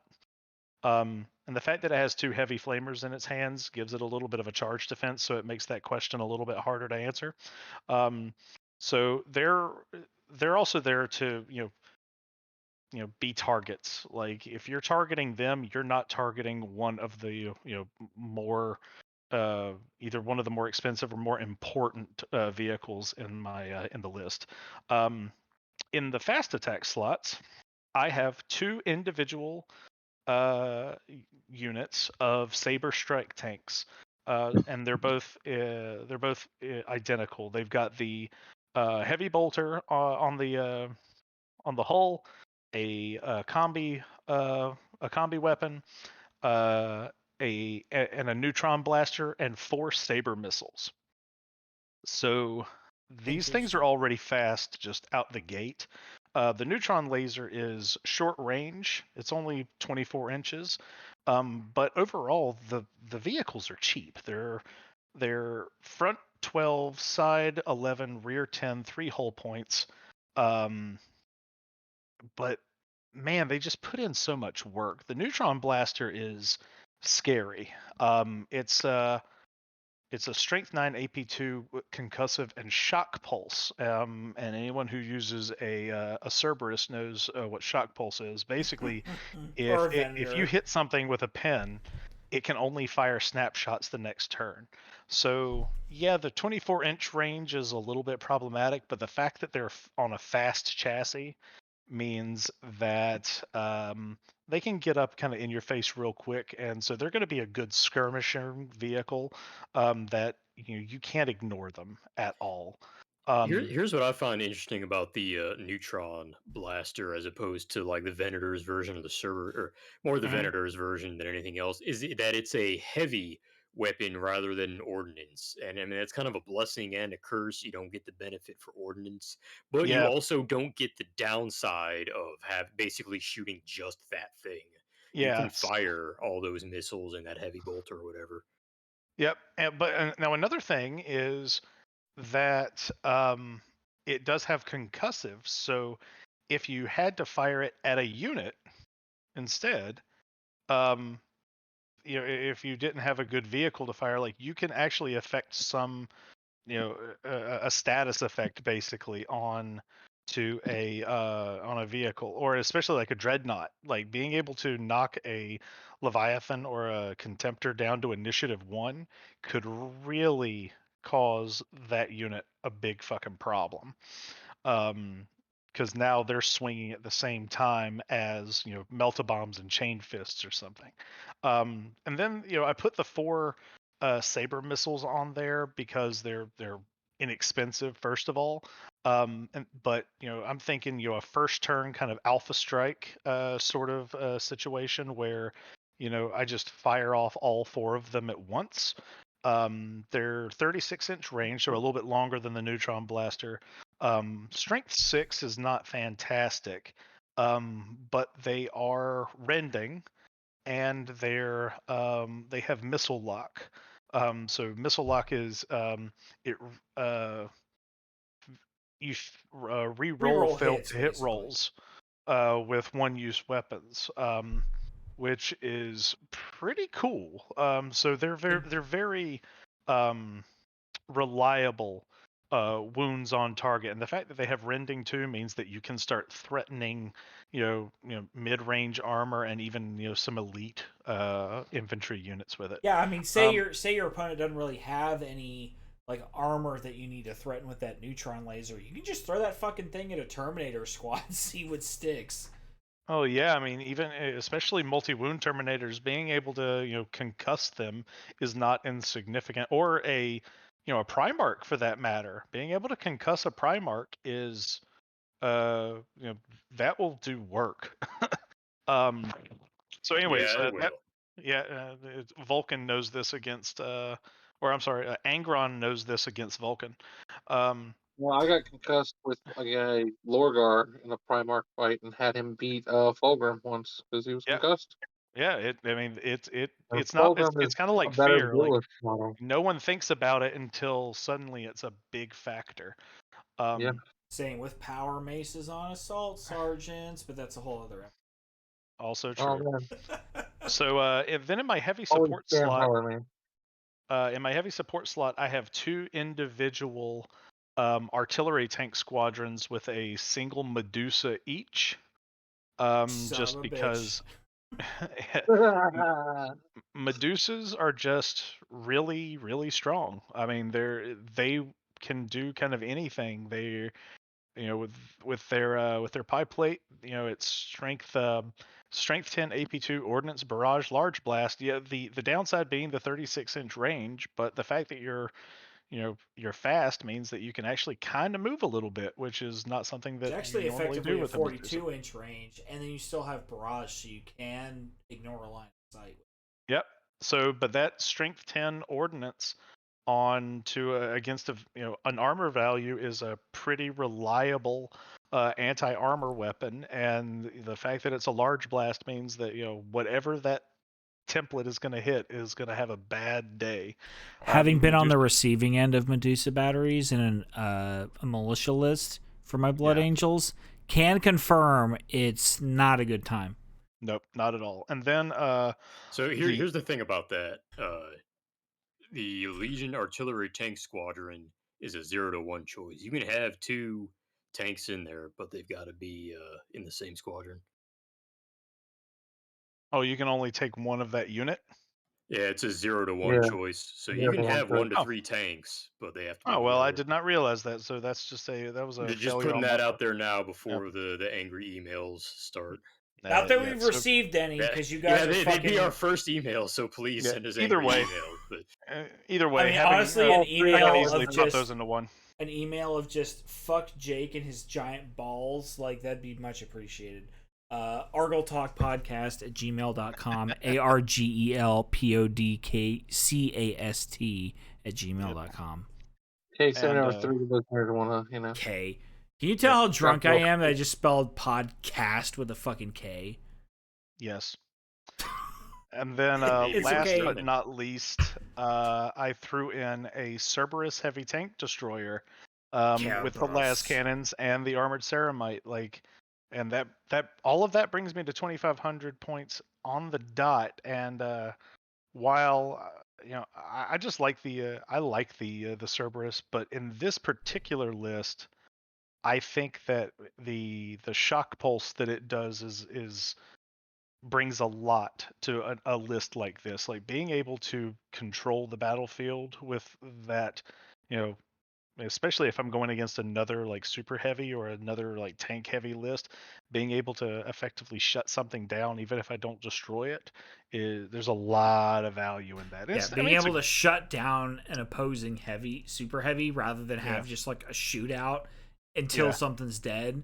Like, well, and it's also it's a solid chassis. Like it's a super heavy Spartan chassis, so it's got 6 hull points, the flare shield, armored ceramite. Like it's not something that tends to die quickly.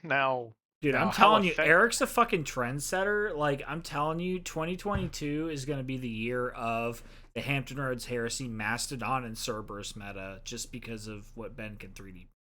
Well, first of all, I had a Mastodon first. No, you absolutely did.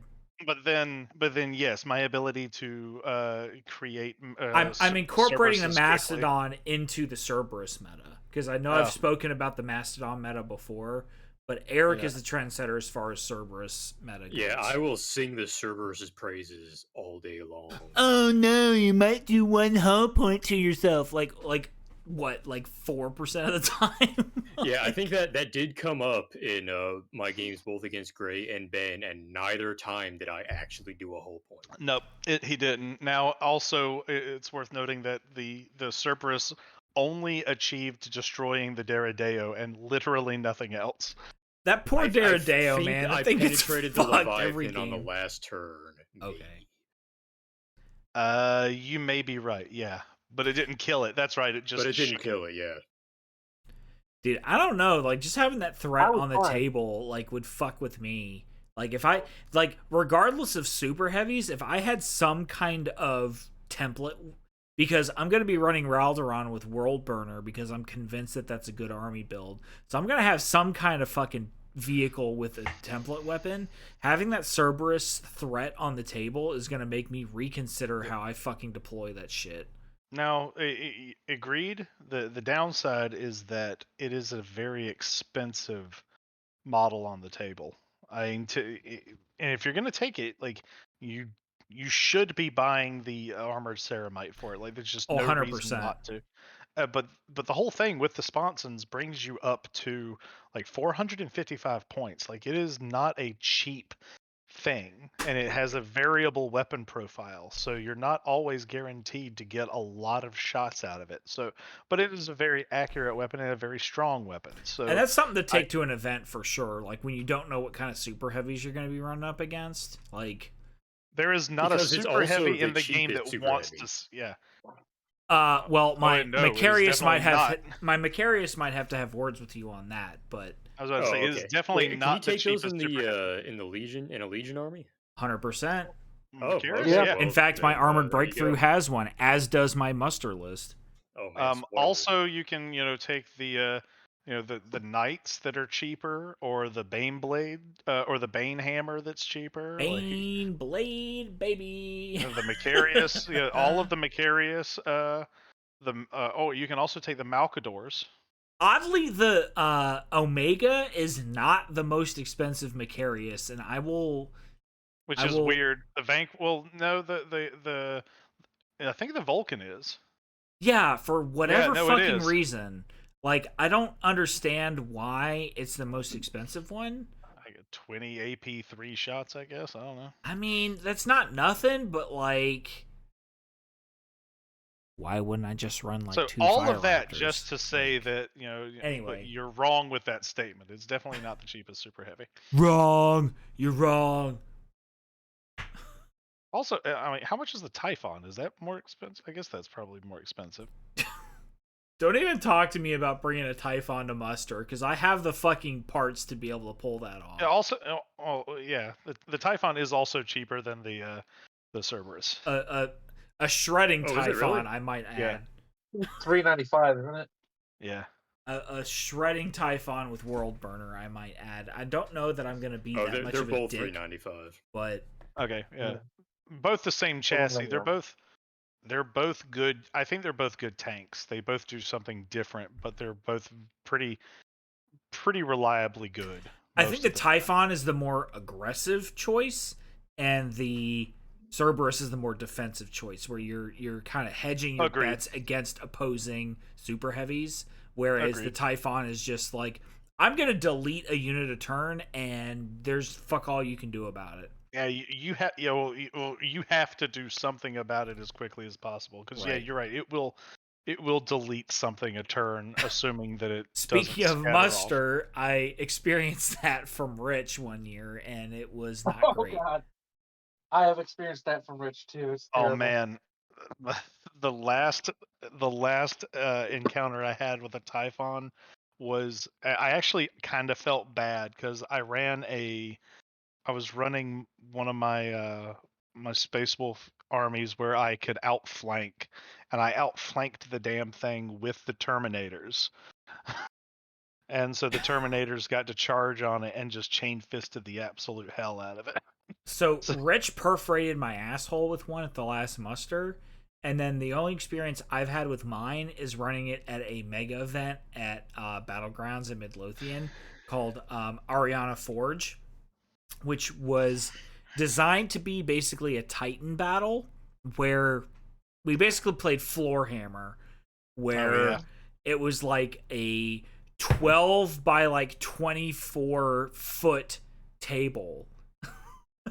And my poor fucking Typhon just could not do anything. I think the last turn of the game, it scored a single hull point on some fucking knight because it was redlining its engine the entire time to get into range to do something. So I have very limited experience with my own Typhon, but it is definitely getting repurposed from the World Eaters to the Blood Angels, since I can build that World Burner list with a shredding strength 10 AP2 ordnance ignores cover fucking weapon. Jake, do you want to have friends anymore? Dude, honestly, When did like, he have them before? I didn't have them before, so I mean, I got nothing to lose at this point. But anyway, They're not going to lose except the game. So yeah, that's so the whole idea of that army is like, I mean, where do you start? Like, what do you go up against first? Like, there's just so many threats that you have to deal with. Like, do you go for the sabers first because they're fairly easy to destroy by comparison? Like you can't ignore them with those neutron lasers. Those are painful. But then you also have the Medusas that are raining butt fucking from afar. that's how you run your outflanking recon squads with melt-a-bomb. Oh yeah, no, there's definitely ways to counter it, but they're like, when you have that many high value, high danger for sure targets, like there's just like, what do you do? Especially like an event with an all-comers list where like you're gonna see like tactical squads and things like that to deal with like massed infantry. And then when you run up against an all armor list, what the fuck are you supposed to do about it? I mean, like there's but so many melta bombs you can spread throughout your list to deal with that. Oh yeah, I mean, and like in close Just combat, bring like a you single fire can reference. all of those Fire vehicles, raptor, yeah. have all of the Predators I think have a an armor 10 on the back. So Yeah. well, at least I think they are. I should probably I check. Yeah, think they're so. I think it's 12, 13, 11, 12, 10. 10. 13, They're 11, 13, 11, 10. So 13, yeah, you 11, get into 10. close combat with any of them, like you can glance them to death with anything. Um, but with that many armor values, like you're invalidating a lot of ranged weapons just off the bat. Basically, most infantry weapons you're shutting down. But every vehicle you take out is between 75 and 100 and some odd points, just by itself. And you can one shot vehicles where it's much harder, except for certain units to one shot an entire squad of something. So there, armored breakthrough is if you max out vehicles, like you're putting a lot of eggs in that basket, and against the wrong opponent, like they can just dismantle you. Sure.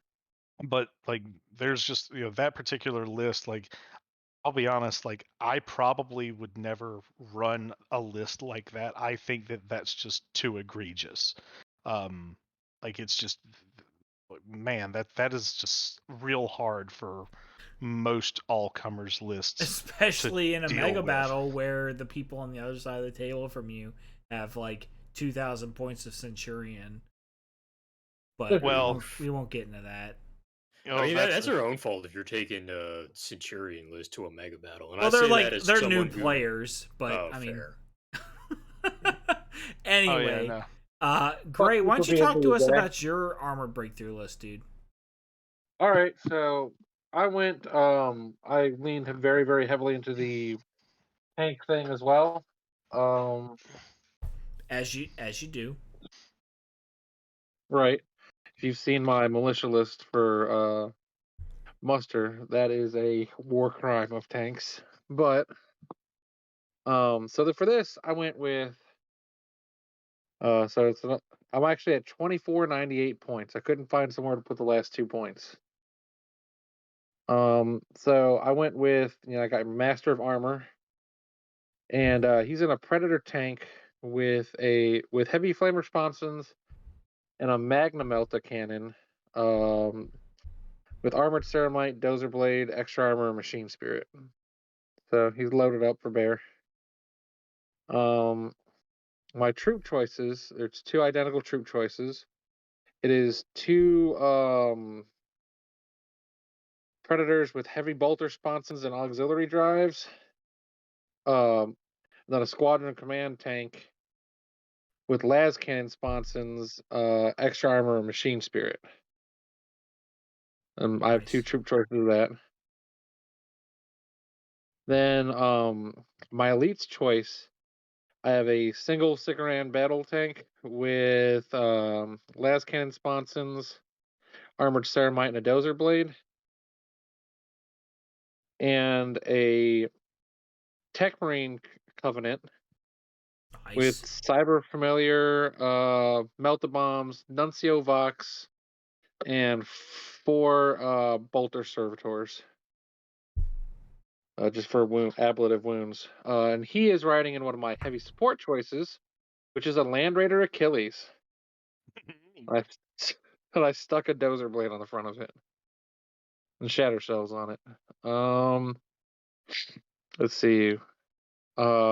Next heavy support choice is a Leviathan and a drop pod with heavy flamers, siege claw, siege drill, armored ceramite, and phosphex discharger. And he's going to be kind of my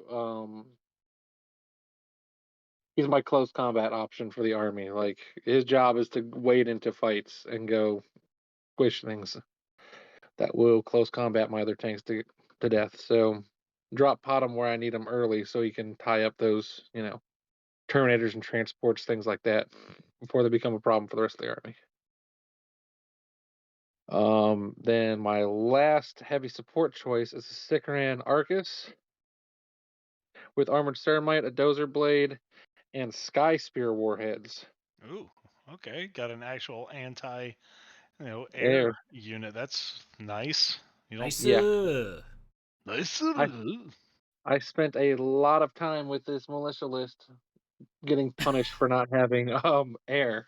Every Yeah, game I've played with it, I've yeah. gotten punished on air. Fire Raptors are Um, tough, man.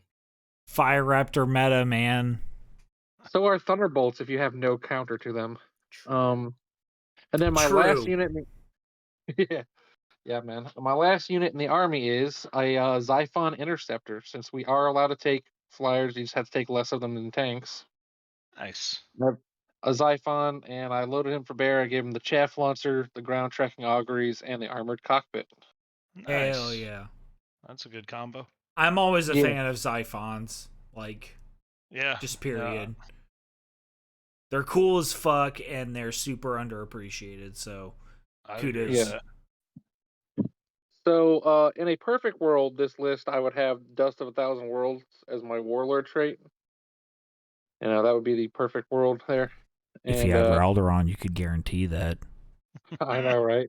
No, actually, that's not a Legiones Astartes warlord Is- trait, so never mind. You couldn't. Oh, it isn't? Okay. I don't Do know. you have a Legion? It doesn't matter what legion. It could be any legion, Sorry. really. Emperor's fucking children, dude. Sure, why not? Emperor's children. Always. Like, that's what I Oh, yeah. default to you. When you're talking about a list, I default to Emperor's children. God, I that's was an gonna say. egregious amount of purple box. Purple Yeah. box. Actually, looking at it, I could actually run this list as I just said it with the units I own.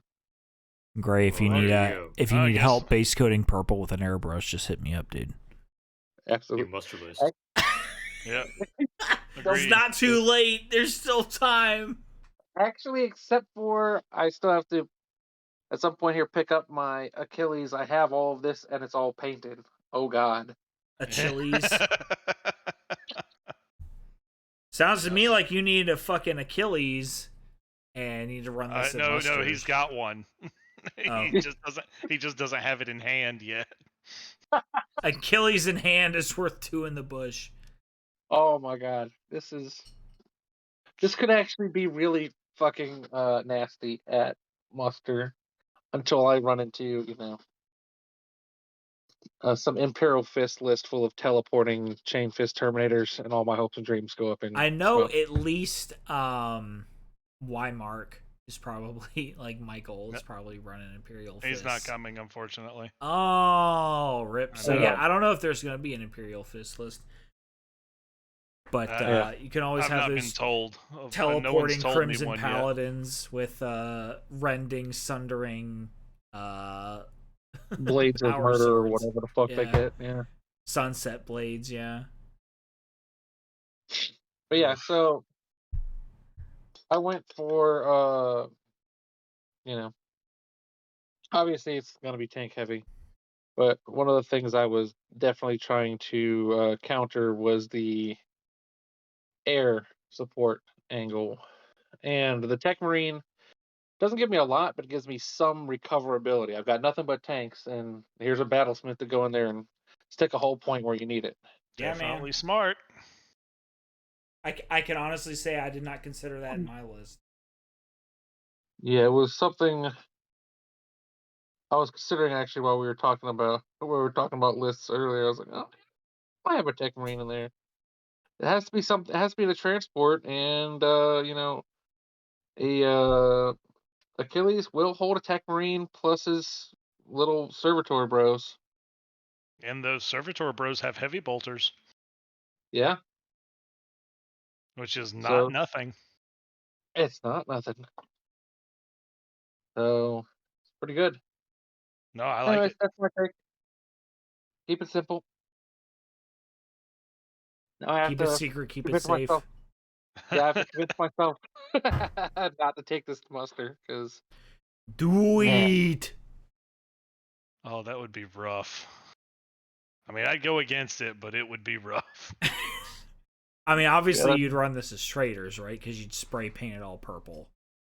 oh yeah, it's already spray Hell painted yeah. purple. I was about to so say yeah. it's already Hell purple. yeah! Oh man, All right, how about you, Eric? What you damn got? Unless Gray, do you have any other thoughts on your list? it. No, not anything super big. I guess with the Nuncio Vox on that Tech Marine, you can also pull double duty as a spotter for some. With the Argus got the indirect fire, right? Or yeah, Nuncio Vox can draw line of sight and can also be a deep strike anchor. Yeah, so if you want to deep strike that Xiphon, assuming they're not supersonic, No, yeah, Yeah, you could. I could. Actually, can you? I don't think you. That does not. I think you have to go supersonic with it. Oh yes, you I do. don't know. I think you can still deep strike. Like I was looking at the deep strike flyer rules earlier because I always think about Dread Claws, and like you can come down in zoom mode when you deep strike. Yeah, you can. Okay. I don't run Uh, flyers often, so I'm not as up to date. Yeah. Yeah, I Okay. remember Well, deep striking Helldrake a couple of times back in sixth. yeah. Well, still terrifying one way or the other. So, Eric, do you want to go next, or you want me to go next? Yeah, I'll go next. So, Nice. unlike the other guys, I did actually choose a Legion for mine for fluff reasons and mechanical reasons. I chose White Scars. Um, Hell yeah. Mostly for the fact, number one, for the lore fact that the blitzkrieg kind of fast armored breakthrough is actually based on the ancient Mongol steppe rider style of war. So it fits White Scars a lot more than people might originally think it does. I'll be Not to mention honest. the fact that Like, if before the Khan, they were a heavily mechanized legion. I'd be lying if I said that I hadn't already considered a like Traitor Terran White Scars armored breakthrough list at some point. Yeah, I mean it'd be pretty cool. I mean, every time we talk about armored breakthrough, I say everything I just said. So, it's Hell yeah. something I'm into. So to start, Lots of I have two HQs. lots of throat singing. Goes without saying. 100%. I have two HQs. My first is my Master of Armor. He's in a Predator tank with a Plasma Executioner. Is the 36-inch strength 7 Oof. AP2 heavy 3 blast 3 inches. Yeah. He also has las cannon sponsons and a dozer blade.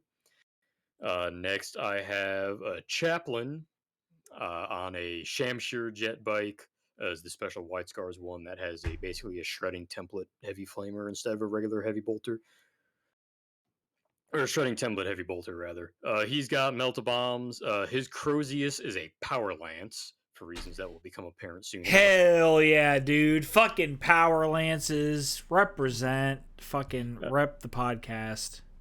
Hell yeah. And he has a refractor field, naturally.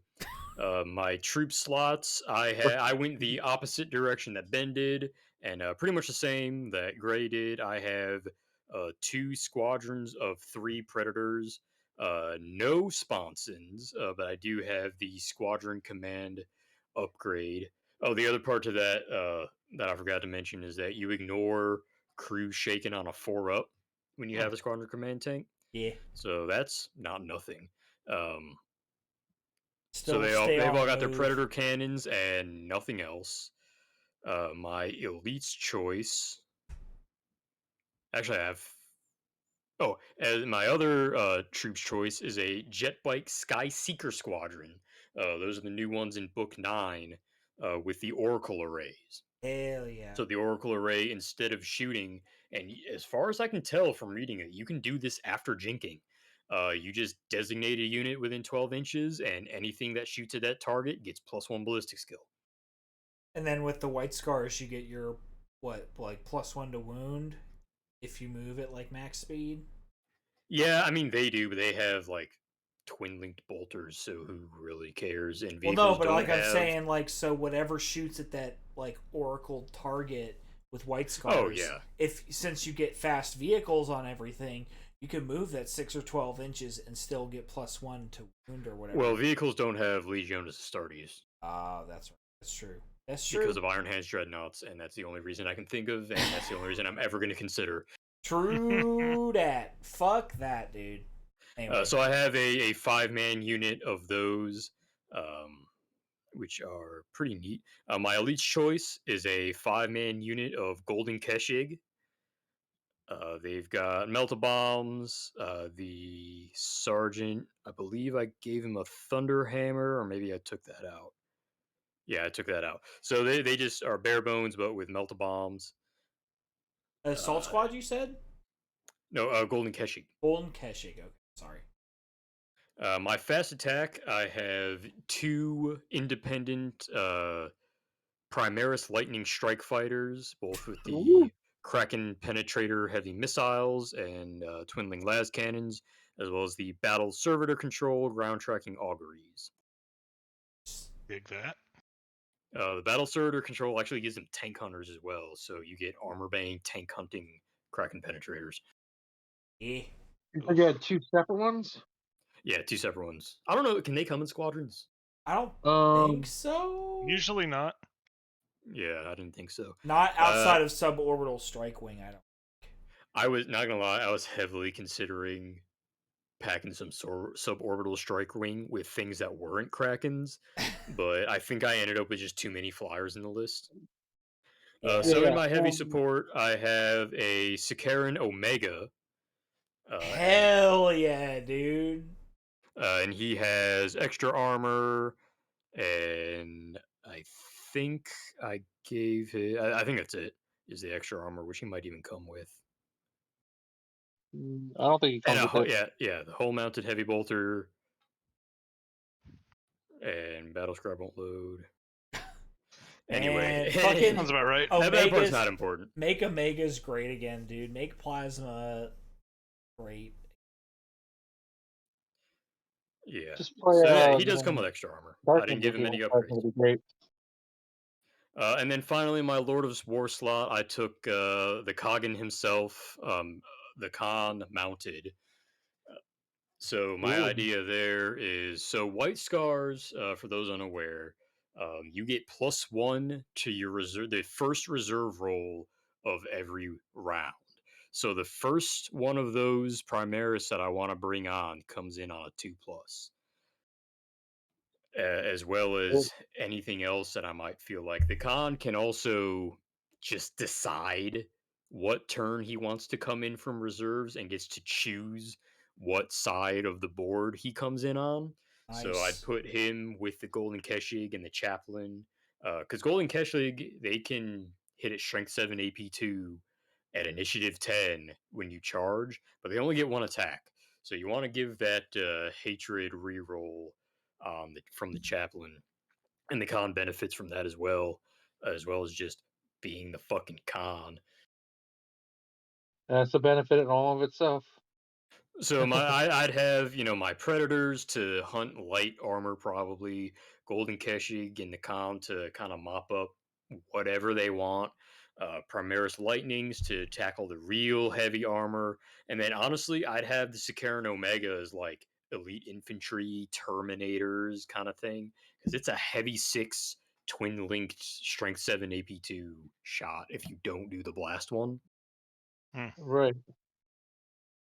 It's tight. So I think it's a good balance of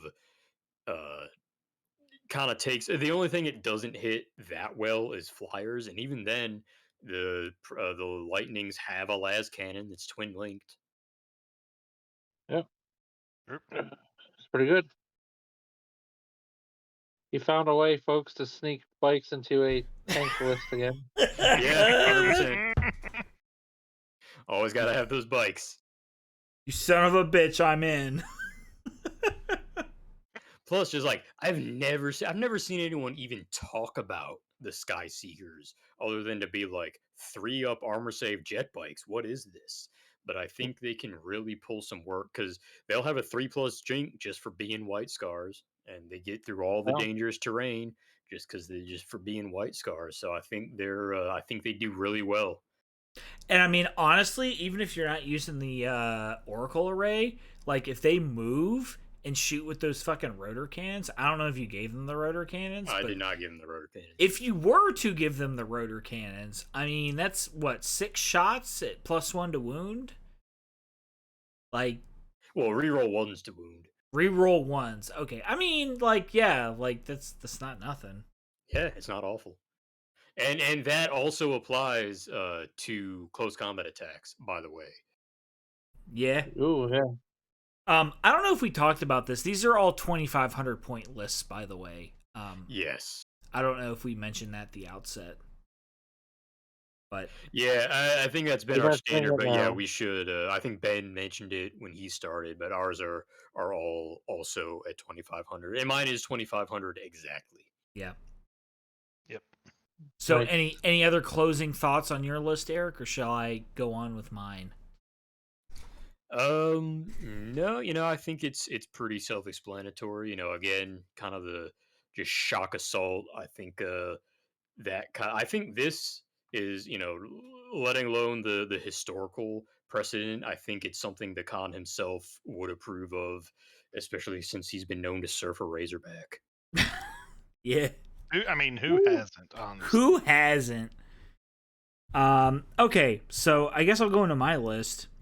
This is I think it's not. I think it's going to be different to all of the other lists that we've heard, just based on the amount of infantry that have to be run. So, unsurprisingly, I built a Blood Angels list for Armored Breakthrough, and one of the rules that Blood Angels have inherently is called the Host of Angels, which means that they have to have more infantry, or at least no more tank units than infantry units. So obviously building an Armored Breakthrough list for Blood Angels becomes a little bit more difficult, but I think I found a good balance here. So first off, we're going to start off with the one, the only Chapter Master Raldoron as the Warlord, with the Warlord trait World Burner. Under the Arcane of Wisdom rule, Raldoron gets to pick his Warlord trait out of the Legiones Astartes Warlord traits. He's going to be in a Land Raider Phobos with a 4-man Crimson Paladin unit, as well as an Apothecary. So that's going to be a kind of my hammer unit to go wherever needs going.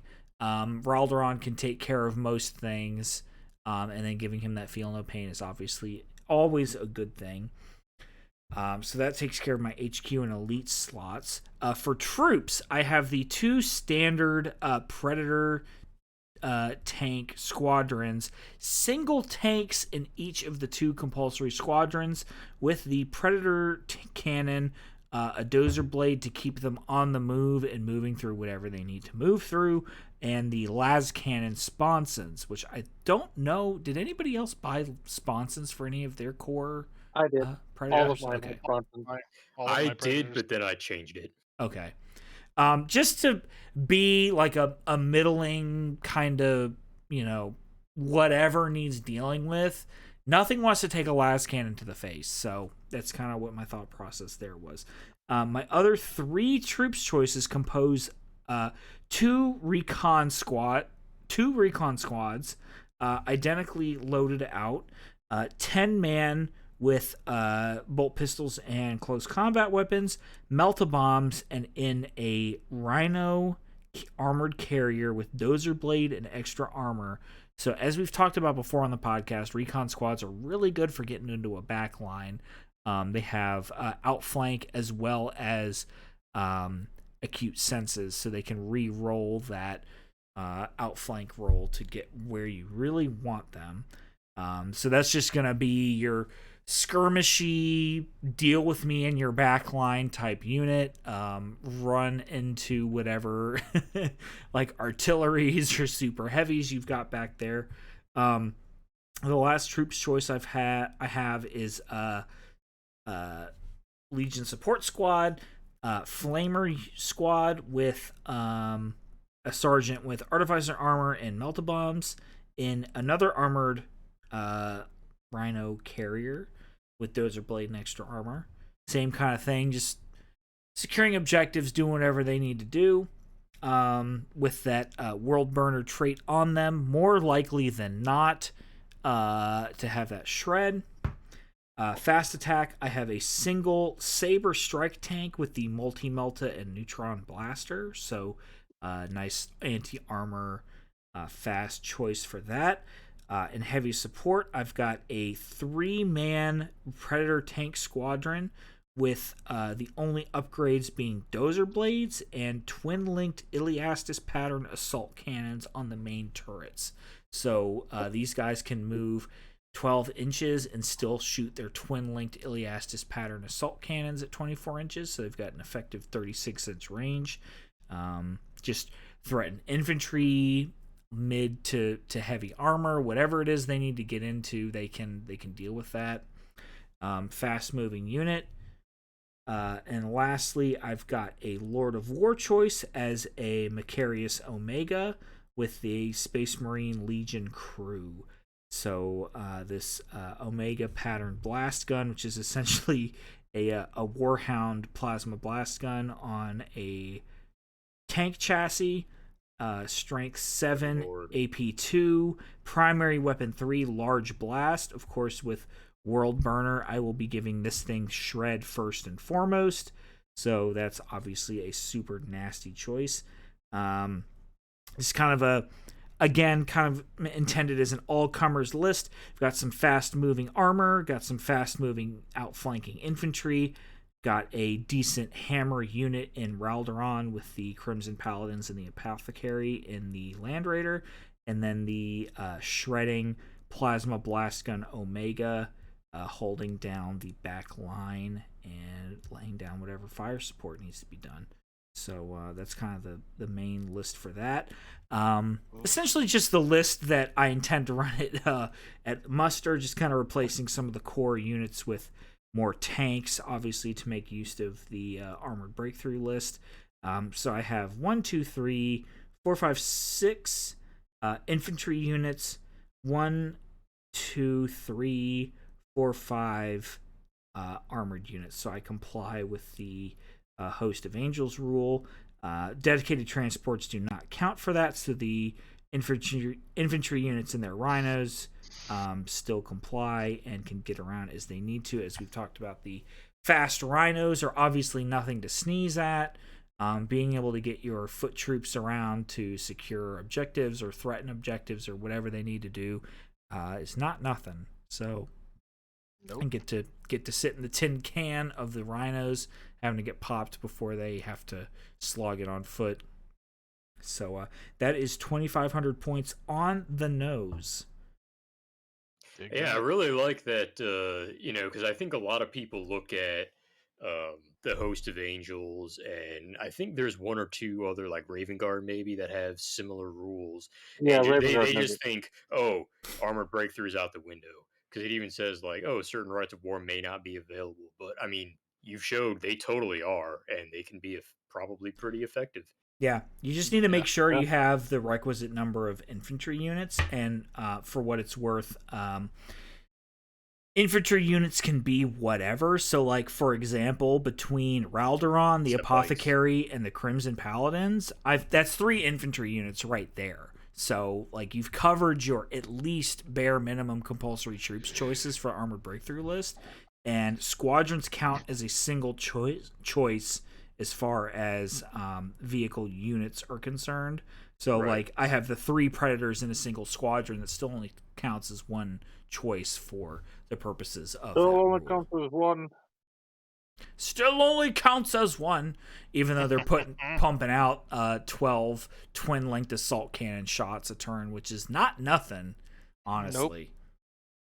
And all have to be rolled separately to jam. The 3 have to be rolled separately with twin links, so like the likelihood of them jamming is like astronomically small. But you have to roll it. You do have to roll it separately. God damn it, dude. I was close to putting my Culverin squad in here with the Armistos to roll all 10 culverins with mastercrafted God, individually. that shit's so annoying. It's same with my my fire drakes with their mastercrafted thunder hammers. Like I keep forgetting that I have to roll all of them separate. Like this is So I dumb. have seen some people house rule that to be like, okay, here I'm gonna roll my 44 Volkite shots, and I just get to re-roll 11 of those shots.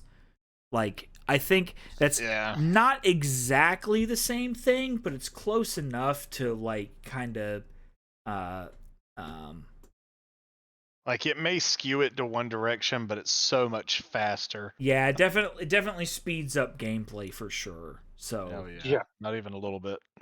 So, but I didn't do that. So, gotta rep the podcast and gotta rep those recon squads. I'm working on at least one for muster, and I probably will have another one at some point. Just because, Oh, yeah. I mean, if you're gonna run a despoiler squad, if you've already met your compulsory troops choices, why wouldn't you just run a recon squad to be able to outflank with melt-a-bombs? Like, I mean, it just kind of seems like a no-brainer. With that Shroud Bomb, like, countercharge cover, like, oof, so tasty. Like, Shroud Bombs are nothing until they're not. Yeah. Realistically, the only reason I wouldn't run a recon squad is if I was Raven Guard, because then I just run more Dathan. Well, in the fact that a tactical squad costs probably, let's see, let me do the math here real quick. Probably like at least 50 points less for the same thing. Sure, yeah, I mean, Which is weird to think about. You would think the recon squad would cost less because they're. I mean, you can have power armor on them, so maybe not. But Yeah. Let's see here. For the Doesn't for reduce Don't the they your come cost standard as a overall. 5-man squad and you have to upgrade to a 10? yeah. Yeah. So for the exact Going same from power unit, to scout armor doesn't change their point cost either.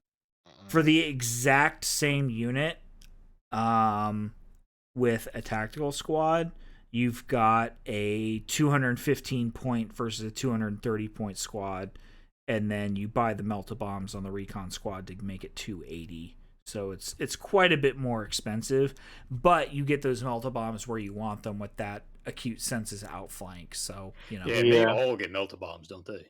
Yeah, well, it's 5 points per model in the unit. Right. Yeah. Well, it's like the tactical squad, only the sergeant gets it. Right. So like, if that 65 extra points is worth it to you to give that outflanking armor threat, then, so be it. And the ability to take a Storm Eagle as a dedicated transport, that's not nothing. We've talked about that before. Storm Eagles are good. You don't see them as often as you should, but they're good. Only reason I didn't take it in this unit or in this list is because I was trying to focus more on the armor rather than the flyers. Well, I think you actually can't, right? Because it says all your dedicated transports have to be tanks. Yeah, I think that's actually true. Yeah, you have to. Yeah. Because I thought of that when you first read it. I was like, oh, recon marines with Storm Eagles, no go. Yeah. So you could have took all it, you just infantry had to units not- that can do so must purchase a dedicated transport, and those without the option must be yeah. deployed mounted in another vehicle, which itself has a transport capacity. Yeah, All such I vehicles was- must have the tank or super heavy tank type. Oh, yeah, Yeah, that's so true. I was going to run a list that had a mastodon in it, but it didn't make any fucking sense because technically, by the way the right of rule is written, like everything that I would want to put in the mastodon has to buy a dedicated transport. Oh, true. And the mastodon is not a dedicated transport. Yeah, Yes. so you'd have to spend the extra points. Did on that that. get FAQ'd? I thought that got FAQ'd.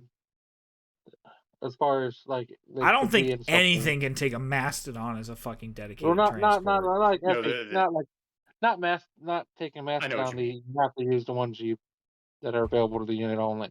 No, it's that that you must purchase the dedicated transport. Well, basically all of the infantry units have dedicated transport options, so you have to purchase those. Like, yeah, I can take the Mastodon, but I can't start the unit in the Mastodon, which is kind of the fucking point. So here's a question, right? So what if you brought a unit that was? What if you brought destroyers and you gave them jump packs? Do you also have to buy a Rhino, or whatever the fuck they come Oh in. no, because Or you're not destroyers, allowed to put them in the jump packs. well, 'Cause destroyers they're an with infantry jump unit, aren't they? packs is a valid option, but that unit cannot buy a dedicated transport. Yeah, Well, anything that can't buy a dedicated transport has to be in something else, and jump infantry cannot go Oh in the yeah, good point. yeah, it transport. can So yeah, only I think go in jump what, like packs a are off the Storm table. Eagle and a Cestus, I think, or Thunderhawk. Yeah. But Which, see, that was like, part of the I mean, question. if you're taking destroyers in this list, you're gonna take them without jump packs and just put them in a fucking termite. That's a dedicated transport for them. Yeah. No, just spitballing, just thinking about how it worked. Yeah. I don't know. But yeah, Either so way. like, do we want to talk about like specifically making use of the predators in these lists? I think Ben covered it pretty well, honestly. Like Yeah. So, Well, oh, the because of the way that you are limited with your choices on your the troops predators, like you can't change out the you can't change out the predator cannon. So that's, the predator cannon is a, light armor and, a destroyer, and really I think it's better as, firing against, infantry, like just putting, you know high impact wounds on. It's the AP doesn't Right. matter, but you're very likely to put wounds on target, so forcing armor saves. against Yeah, you militia, can it's devastating. huh. Against militia, it's devastating. That's the death. Oh yeah, no, it's yeah, exactly. Against mortals, it's devastating. Now, yeah, you have choices of sponsons, but like while you can pay for machine spirit, like that's 25 points. So I don't see it as a good investment of points to pay for the las cannons at 40 points, because what you're firing las cannons at is usually going to be different than what you're going to want to fire the predator autocannon at. Like they don't really work against the same brand of target. Yeah. So Honestly, the only reason I took las cannons on my core predator troops choices was because I had like 85 points left over and I didn't know what else I wanted to spend it on. So I was like, all right, fair. fuck it. Like 2 sets of las cannon sponsons is not nothing. To be No, able to I mean threaten there's armor and yeah, also infantry if I need to. there is a place for them.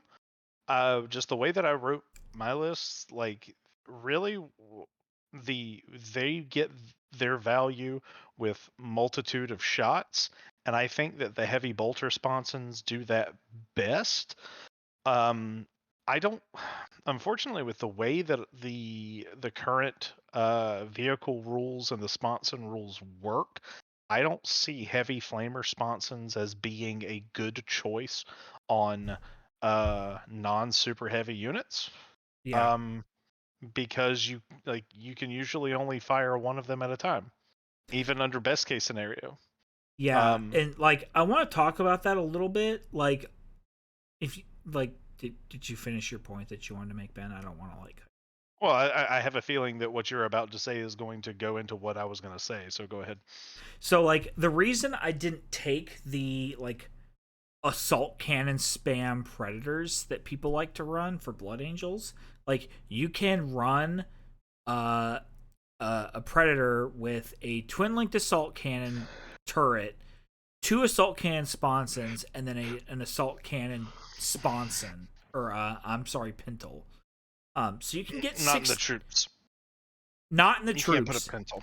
Not in the troops, right? So you're gonna have to run this extra, or like, I mean, this is a unit that you can run in a normal list. Yeah. Outside of this, obviously, but that choice with the dozer blade, which I feel like if you can't afford the dozer blade, you can't afford the tank. So like with the dozer blade and loaded for bear with the assault cannons, it's running you 160 points per predator, which I don't know if that's worth it. Like, Oh, that's 16 assault cannon shots, and that's not nothing. Like, or I'm sorry, 12 assault cannon shots. Like, no, 16 assault cannon shots, 4 of which are twin linked. which, like, I mean, that's a piss load of firepower you can put on something, but, like, honestly, that's only threatening light armor and infantry. And, Yeah, like, but I the think there's inverse of that is that you're putting it in a you're putting that in a troop slot, which is typically going to be full of things that cannot then like, do anything against it. Like true. the tactical equivalents can't do anything against. So for 165 points, you have a 13, 11, 10 3-hole point chassis with a piss load of 36-inch range, 24-inch. 24-inch range firepower. And what is the strength and AP on those? And don't they Strength have rending? 6, Strength 6, AP 4, Heavy AP4. 4, Rending. And then Yes, and the malfunction. heavy So doesn't matter on the vehicle. if they Um, roll 3 ones to hit, they malfunction and can no longer fire for the rest of the game. but you're putting that in a troops choice option at 165 points. And what are your other troops choices? Okay, tactical squads. Okay, yeah, they're base at 125 points. More dudes doesn't really make it more of offensively capable against it. Yeah. Like I Well, mean, I tactical think there's squad an can argument to find be it. made for Fury of the Legion of like being like a sedentary like fire base type thing. I mean, sure, no, I mean I'm not. They are. We're just talking about like in a vacuum sort of Sure. situation, like, but because there are things that the tactical and infantry equivalents can do that obviously that the predator can't do, and there are some missions Yeah. that like you are just going for kill points or trying to wipe off your opponent from the table. Like there are things that you cannot achieve with an armor breakthrough list in some missions. So, but offensively, like there's night and day. Yeah. I mean, that's a fair Well, point. Like for 160 points, you're getting a lot more offensive capability from a troops choice Oh than a yeah. tactical squad, for Oh sure. yeah, but and then the vanilla variant of that, like I was running in my list, like for 105 points, you're still running two heavy bolters and the predator cannon. I mean, that's still 10 higher strength shots. The AP doesn't matter, but the range and the higher strength, outclass the tacticals for a cheaper cost too, and you've Yeah. got more maneuverability. Yeah. yeah, it's So Yeah, not I mean, I nothing. think in an armored breakthrough list, the assault cannon spam predators make a little more sense, because rules is written. Battle Scribe doesn't let you do this, but I disagree with that interpretation. I think rules is written. You can take beyond your 2 compulsory troops choices. You can take additional predators, load it out however you want. I think is how the rules interpretation should come down on that. So I think the conversation changes when that 160 points for 16 assault cannon shots is troops choice that can also score, etc. well, see, I Versus would disagree. Like, a heavy unfortunately, the supports way that it's choice. written is pretty clear that like you can Yeah, I only just disagree take as well. you can just take the baseline predator weapons, and like there's really not much interpretation into changing Okay. the main weapon. Okay. Well, so the conversation then becomes, okay, do I get to move, like have an effective 36-inch threat range on these predators with the assault cannons and still be able to move 12 inches and fire 2 of them, presumably 2 of which, or 4 shots of which are twin linked, versus not being able to do that and only being able to move 6 inches and still fire everything, or fire two Sure. weapons. So like I don't know.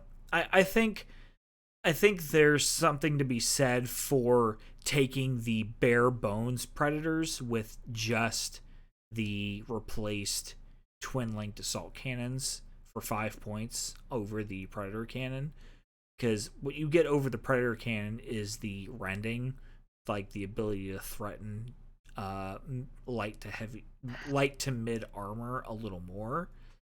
So and the ability to threaten like Terminator units, like 2-up save units. So I guess that my question then would be specific for Blood Angels, and like because of the way that the Rite of War is written, can you even swap out the main weapon for that twin linked assault cannon? Yes, it specifically says in the Malevolence rules. Oh, okay. Like the rule is written is that anything that can take a heavy flamer, you can swap out for I think 5 points on infantry and 10 points on vehicles, I think.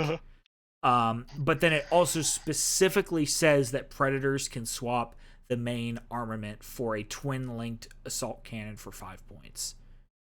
Like it specifically says that. So I think that's where the value comes in, is being able to kind of like spam that a little bit.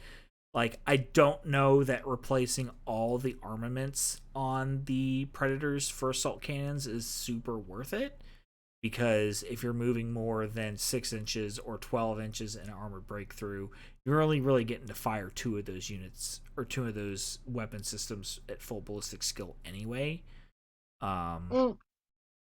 So, one thing about the assault cannon Predator, when you load it all down, what's the shot comparison compared to running a Sikaran, whatever it is, Punisher. Vulcan or whatever it is, Punisher?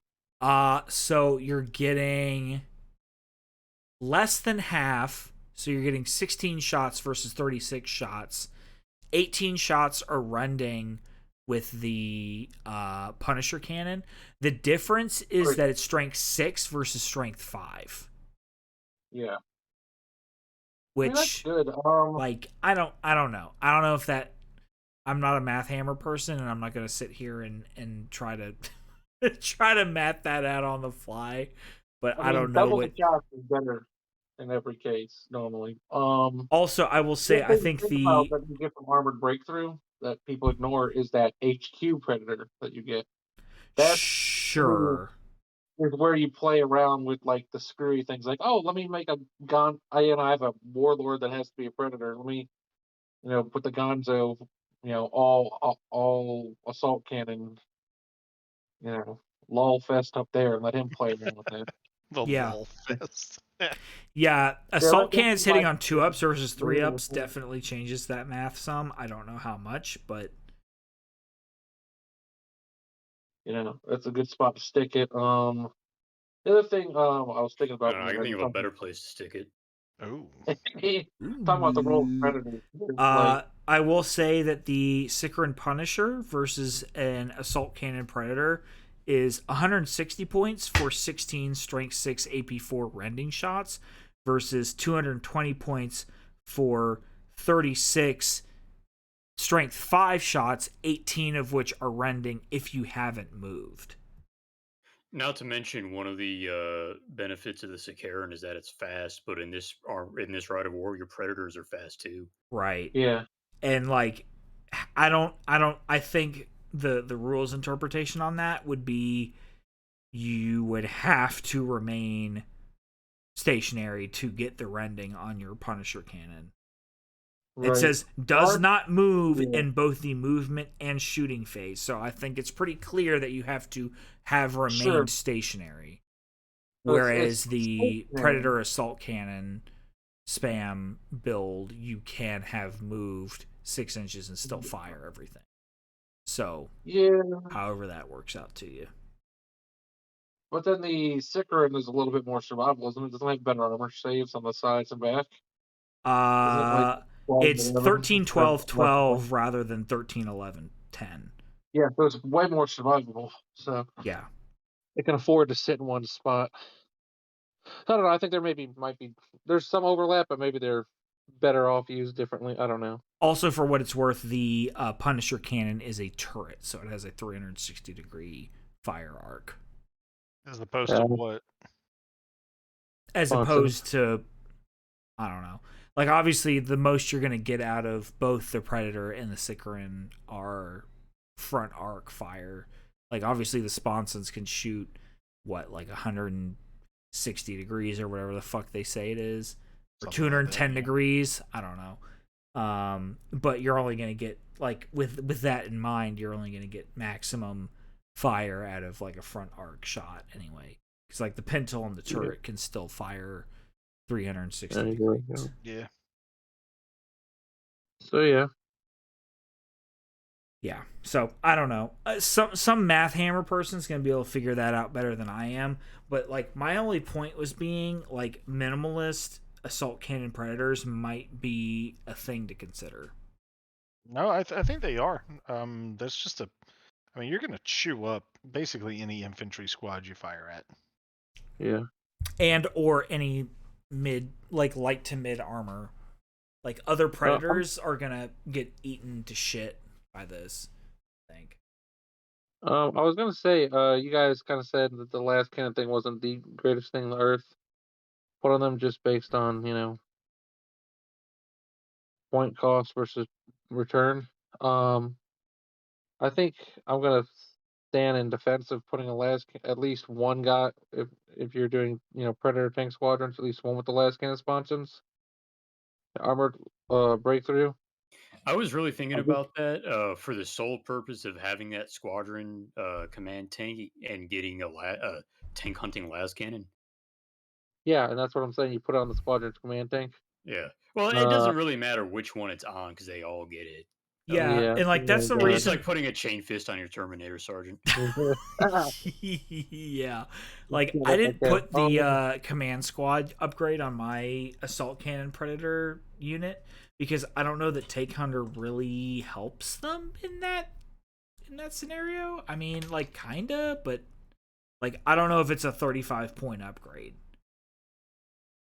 That's fair. Make them a little bit better at killing contemptors, maybe. Like I don't know, infantry or skimmers or flyers or like light armor, like other 13, 12 armor targets. Yeah, I mean, there's plenty of armor 12 and armor 13. Yeah, out yeah. there. Oh yeah. But yeah, I Definitely. think it's Yeah. another argument for the las cannon thing is it's better to should be have done that heavy soon, weapon I and then think have we're it be wrapping taking up. pot shots at bullshit because you didn't need it all game than to have that predator tank squadron get stuck in the crosshairs of a heavier tank and have no response. Be stuck with their dick in their hand getting shots. You know what I mean? Right. Well, my response to that would be like, there should be other things in the list that are dealing with that. Right, Yeah. which is why like I have like the Sicarin Omega to deal with whatever large chunk of heavy infantry or armor I'm coming up against, or like the one saber with the neutron blaster to just like you know some shitty 80-point unit dealing with a fucking super heavy, like that's super obnoxious. Oh, yeah. Sure, yeah. Well, and the point I'm kind of making is like it's my argument for it is like back in Warhammer prior to the big Primaris overhaul where everything's Primaris now. Tactical squads, it was great. You stuck that one heavy weapon in there. It was your Hail Mary shot if you just got fucked and you didn't have a better option. You know what I mean? Oh yeah, but you could Nothing also, is cool for having that. you could also Having that split Hail, squads and shit. yeah, but having that one Hail Mary shot in there, there's two in this case because two last cannons. Something to be said for that. Sure. And anything a auto cannon will kill, a last cannon will kill better. True. So, or a heavy bolter will kill. Last cannon will kill better. Well, yeah, but a heavy bolter can kill 3 things. It's fair. It But can. anyway, so I mean, do we have any further thoughts on armored breakthrough specifically beyond There's the a assault lot cannon? there's a lot of things that you can do with an armored breakthrough list. I'm sure if we wanted to, we could all come up with multiple other iterations that all do something funky. Yeah. But And I mean, as I've demonstrated, just because you're limited by the amount of armor you're allowed to take in a list doesn't necessarily mean that this is off the table. oh no, not at all. one of the good things about this particular Rite of War is that really any of the legions can benefit from it kind of equally, since none of the legion lists do anything specific for vehicles, just baseline. So So I will say, because I double checked this when you said it before, Iron Hands can take Blessed Auto Simulacra outside of Head of the Gorgon. So just baseline, you can give that for Iron Hands specifically. I thought that was only ahead of the Gorgon, so Iron Hands would probably still be, moderately better at this than anyone else, all other things considered, if that's the case. But that Yeah, I wouldn't think be bad. generally speaking, this is a Rite of War that can work equally well for pretty much any legion. Like, Yeah, obviously, there's some legions that, like, from a fluff standpoint, might work a little better. But as we may or may not have discussed on this podcast before, all legions had access to all things and conducted warfare in all sorts of ways. They just had their like Things they were better preferred at. ways of Yeah. conducting warfare. So, I see this all the time in the Age of Darkness Discord server that I help moderate with called Code Walrus. Like, oh, can I run a scimitar and javelin death guard list? Yes. Like, yes. That is Hey, absolutely Code a thing. Walrus, we know that guy. Yeah, we know that guy. We've talked to him maybe once or twice. I don't know. Maybe twice. Maybe twice, Excellent- considering one of excellent us kisser. that will remain unnamed fucked up the recording of a particular interview that may or may not have been done on this channel at some point. We're all content professionals. That would never happen. Next. Never. But yeah, you can Consummate. absolutely take a fucking speeder and jet bike death guard Yep. list. Why the fuck not? Like, they all had access. All legions had access to all Legiones Astartes units and used them. Whether or not that's their preferred, war style, that's a different discussion. But like, that's what the Rites of War are for. If you want to run a vanilla death guard list with speedy boys, fucking go for it, dude. Yep. You want to run a Blood Angels list or a I don't know. What's another like infantry heavy list? Iron Warriors or Death Guard? Raven Guard. Raven Guard, Yeah. you want to run a Raven Guard armored breakthrough list? Fucking go for it. As long as you comply with the Host of Angels or whatever the Death Guard or Raven Guard equivalent rule is. Like, that's absolutely something you can do. Yeah, it's there's a lot you can do with it. You can go full mech. You can throw in various amounts of infantry and bikes and flyers. Like it doesn't have to just be 100% tanks, but there are definitely some ways you can make an armored breakthrough list like just unbearably disgusting. Well, couldn't you do Terminator score, right? So couldn't you do Not Terminators and necessarily. They Land have to have implacable advance. So depending Yeah. on the Terminator you're running, I think base Terminators do have that. Yes, they do. In Yeah. fact, I think the only ones that I can think of that don't score are Red Butchers, and they're specifically called out as never being to ever score under any circumstances ever. Yeah, I think like, Evan Ketchig don't score, but I could be I think wrong. Crimson Paladins Actually, don't I think have you're right about implacable Ketchig. advance. So I mean, but it just depends on the Terminator unit you're talking about. But Yeah. But either way, so you could use Armored Breakthrough as let me jam a whole bunch of heavy weapons into my troop slot, and then have them just run on each side of Land Raiders and then like Oh yeah. or you could run a Terminators. Blood Angels list completely opposite of what I did. Like, you could run fewer tanks than was necessary and run more jump infantry. Like, you could run assault squads and Angels tiers and Dawnbreakers. Like, I just chose not to because like Right. it just worked for that list a little better. I felt like No, I thought we just said that we couldn't run assault squads in it. True. Yeah, Well, no I mean, jump you infantry. can. You just have to. You just have to buy a Cestus or a fucking Thunderhawk. But Or a fucking Storm Eagle can do. Stormlord. Yeah, I think Stormlords can transport jump troops. yeah, Yeah. But that gets into specialized list builds that we're not at liberty to discuss at this Stormbird? particular time. That's Or do you mean ridiculous. Stormbirds? Either Well, one. Stormbirds aren't tanks. Oh, you're right. I Stormbird. mean, I feel like they should be. The Cestus Assault Ram is. Yes, it is. It absolutely is. But yeah, what do you guys think about armored breakthrough lists? Is there an armored breakthrough list that you run that you found particularly effective? Let us know about it. Or send us pictures. We'd love to see pictures of cool armies out there. Argel Or Talk Spider-Man, Podcast, ARGEL TALK podcast at gmail.com. Send us a picture, tag us on Instagram, hashtag Argel Talk, ARGEL TALK. And that is podcast with a C. Podcast with a C, yeah, despite what fucking Russian spelling I was trying to do at the beginning of this shit. That's so much better than you could have taken that. Yeah, but just let me know.